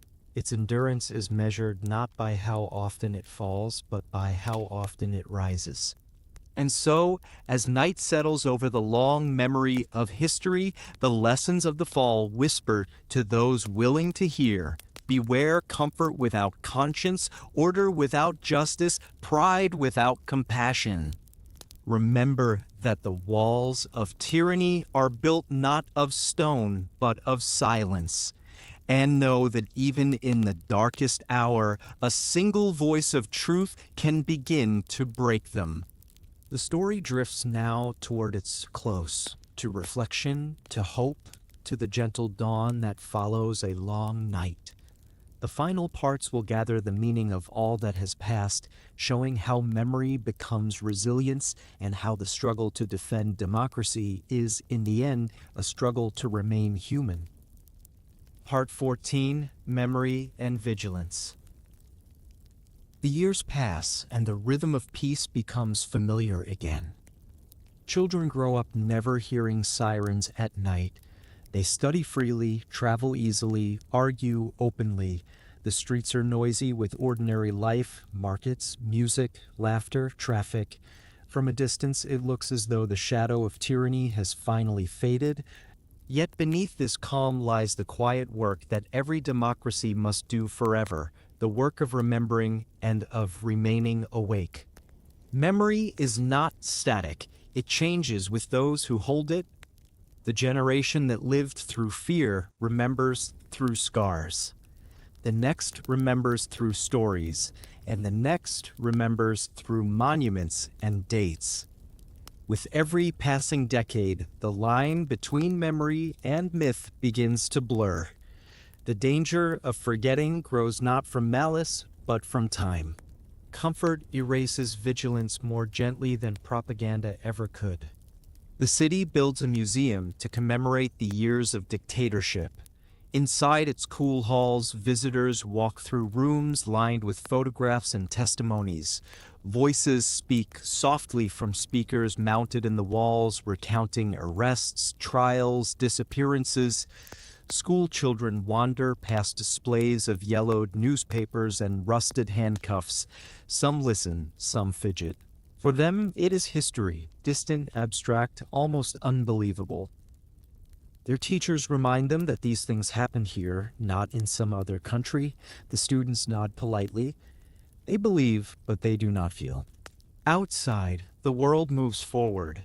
Technology transforms communication, borders blur, attention spans shorten. The new citizens are connected to everything and loyal to nothing. They scroll past history as quickly as they scroll past news. The past competes with noise, advertisements, gossip, distractions. The museum grows dusty. Attendance falls. Memory, once a living conversation, risks becoming a ritual gesture performed without understanding. Yet memory, even when neglected, has its defenders. Elderly survivors visit schools, telling their stories to young faces that have never seen a soldier on a doorstep. Their voices tremble but persist. They describe the smell of the prison corridors, the silence of the streets, the look in people's eyes when trust vanished. Some students listen, others glance at their watches, but the words find roots somewhere. The seeds of vigilance are sown quietly, one classroom at a time. The government celebrates anniversaries of liberation with parades and speeches. Flags wave, anthems echo, politicians praise the courage of ancestors. The ceremonies are beautiful but sterile. The message, repeated too often, loses its urgency. Freedom becomes a word carved in marble instead of a daily act. The citizens applaud, proud and detached. They forget that remembrance without vigilance is nostalgia, not protection. Complacency grows in the fertile soil of peace. The citizens tell themselves that the world has changed, that tyranny is a relic. They see danger only in history books, not in the present. They believe that education and technology have inoculated them against deception. They mistake progress for permanence. It is a comforting illusion, and comfort is always democracy's most patient enemy. Vigilance begins with awareness. It is the simple habit of noticing, of listening when rhetoric hardens, of recognizing when disagreement turns into hostility, of paying attention when jokes begin to sound like threats. The signs are never loud at first. They appear in the corners of conversation, in the language of leaders, in the fatigue of citizens who stop caring. The line between governance and control is crossed quietly, without witnesses. Memory, when alive, serves as the early alarm. But when it fades, the alarm is muted. The people who once said never again are replaced by those who say not this time, and then by those who say nothing at all. To remain vigilant is not to live in fear. It is to live in honesty, to recognize that human nature does not change, that the same emotions that once built tyrannies still live in every heart. Anger, pride, envy, insecurity, these are the raw materials of history recycled endlessly. The task is not to eliminate them, but to understand them. A vigilant society does not trust blindly, but neither does it despair. It watches with clear eyes and steady breath. In the quiet corners of universities and libraries, scholars continue to study the years of the fall. They publish papers, host debates, argue over motives and numbers. Their work seems academic, but it is sacred. Every footnote, every verified document is a shield against distortion.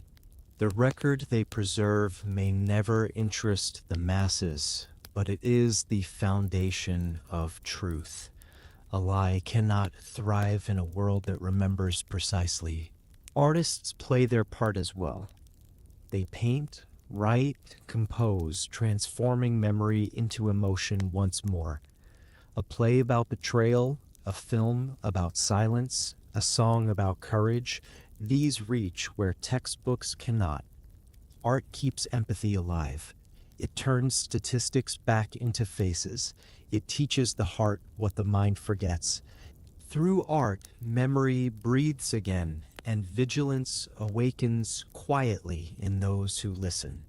Every democracy needs guardians who are not soldiers, journalists who ask questions even when answers are inconvenient, teachers who refuse to simplify, judges who remember that fairness is not fashion. These guardians do not wear uniforms. Their strength lies in consistency, not heroism. They prevent the small erosions that precede collapse. They keep the mirrors of truth polished even when no one is looking. But vigilance also belongs to ordinary people. It begins in conversation, in how citizens talk about power, about difference, about truth. It lives in curiosity, in the refusal to look away. It requires attention to the small shifts, when humor becomes cruelty, when patriotism becomes exclusion, when confidence becomes contempt. These are the signs that freedom is being traded for pride. The vigilant notice them. The complacent call them progress. The greatest threat to vigilance is fatigue. When people tire of being alert, they seek simplicity. They long for a leader to think for them, for a slogan to replace debate. They tell themselves they are too busy for politics, too cynical for idealism, too intelligent for belief. But cynicism is not wisdom. It is the comfort of those who mistake detachment for safety. Tyranny returns not when people shout their support for it, but when they sigh that nothing matters anymore. The elders who remember the darkness try to warn the young. They say that freedom, once lost, does not return easily, but youth rarely listens to caution. Every generation believes it is the first to walk the road. Only when the signs reappear, the rising anger, the empty promises, the normalization of cruelty, do they realize how short the distance is between history and now. By then, vigilance must become action. In the rebuilt democracy, anniversaries come and go. The president speaks of progress, the people applaud politely. The television shows footage of fireworks, smiling faces, national pride. Yet somewhere, in a small apartment lit by a single lamp, an old woman sits with her diary open. She writes the same sentence she has written every year. Freedom must be guarded in silence as well as in speech. She does not send it to anyone. She simply writes it again, as if to remind herself that memory is a duty, not a holiday. Over time, vigilance evolves. It learns new shapes. The threats no longer wear uniforms. They wear algorithms, misinformation, distraction. The battlefield of democracy shifts from the streets to the mind. Lies spread faster than truth. Outrage outshouts reason. The same dynamics that once destroyed nations return in digital form, amplified, accelerated, global. The demagogues of the past would envy the tools of persuasion their descendants now possess. In such a world, vigilance requires new literacy, the ability to separate signal from noise, sincerity from manipulation, fact from theater.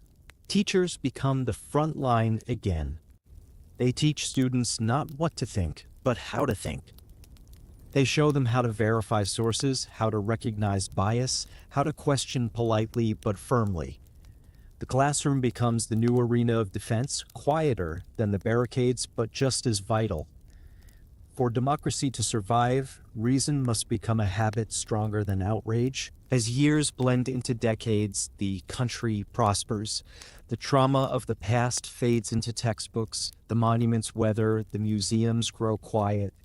Peace feels natural again, but every generation that grows up in safety risks mistaking it for destiny. Vigilance requires discomfort, the awareness that what exists can end. It is a discipline of gratitude and doubt. The people who truly remember do not live in fear of collapse. They live in respect for fragility. They keep an eye on the small things, the freedom to speak, the right to vote, the duty to listen. They understand that democracy is not sustained by victory but by maintenance, endless, patient, humble maintenance. It is the work of gardeners, not warriors. The soil must be tended, the weeds of apathy pulled, the roots of justice watered with care. Sometimes, late at night, an old journalist walks past the Parliament building. He remembers the days when its windows were dark, when its doors were locked, when its chambers echoed with commands instead of debate. Now, light glows from within. Voices argue, papers shuffle, democracy hums with life. He smiles. The noise that once frightened him now comforts him. It means people still care enough to disagree.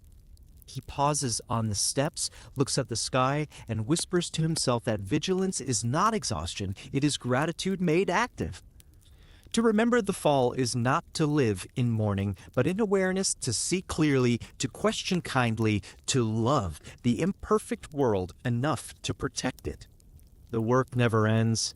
The future will bring new challenges, new leaders, new temptations. The lessons will have to be learned again, and some will forget. But somewhere, always, someone will remember, a teacher, a writer, a parent, a friend.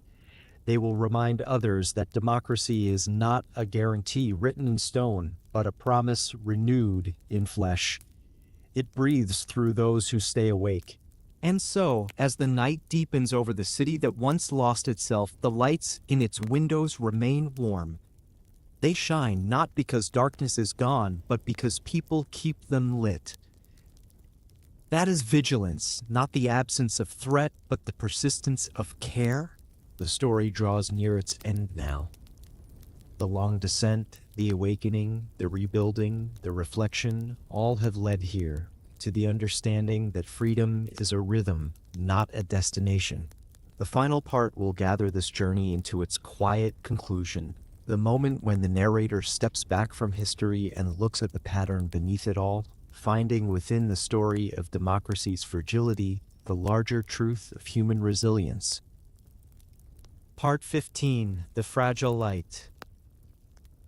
The night stretches quietly across the city.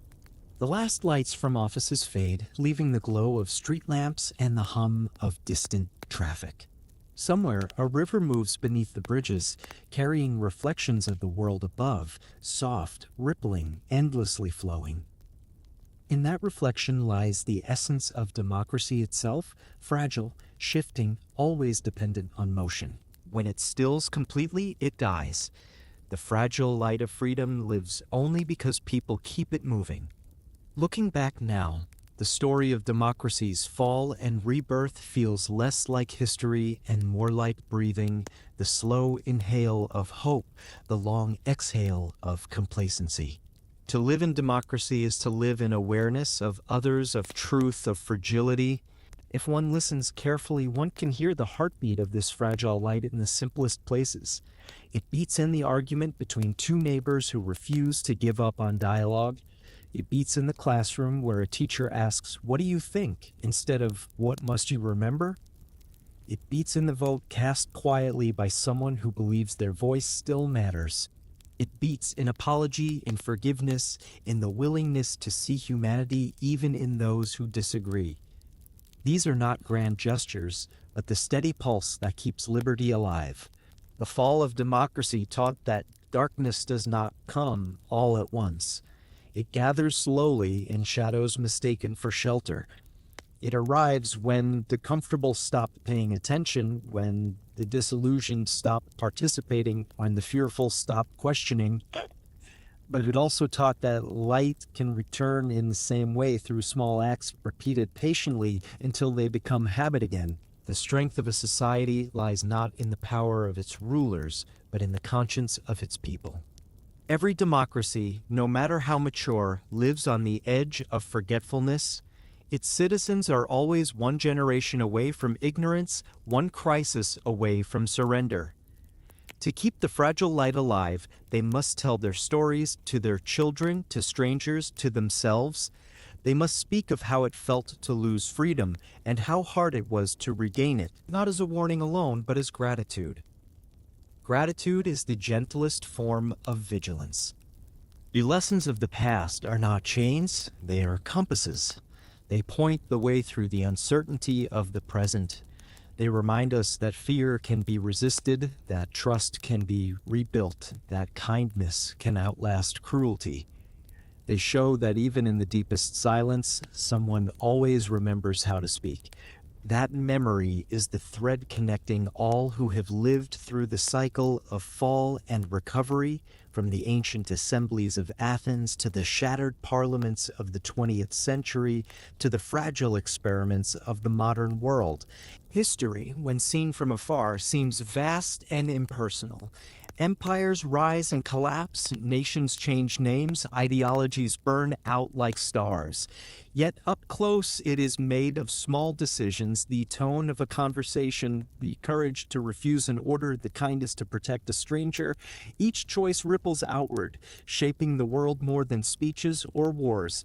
The fragile light of democracy is sustained by these invisible gestures, by people who never appear in history books.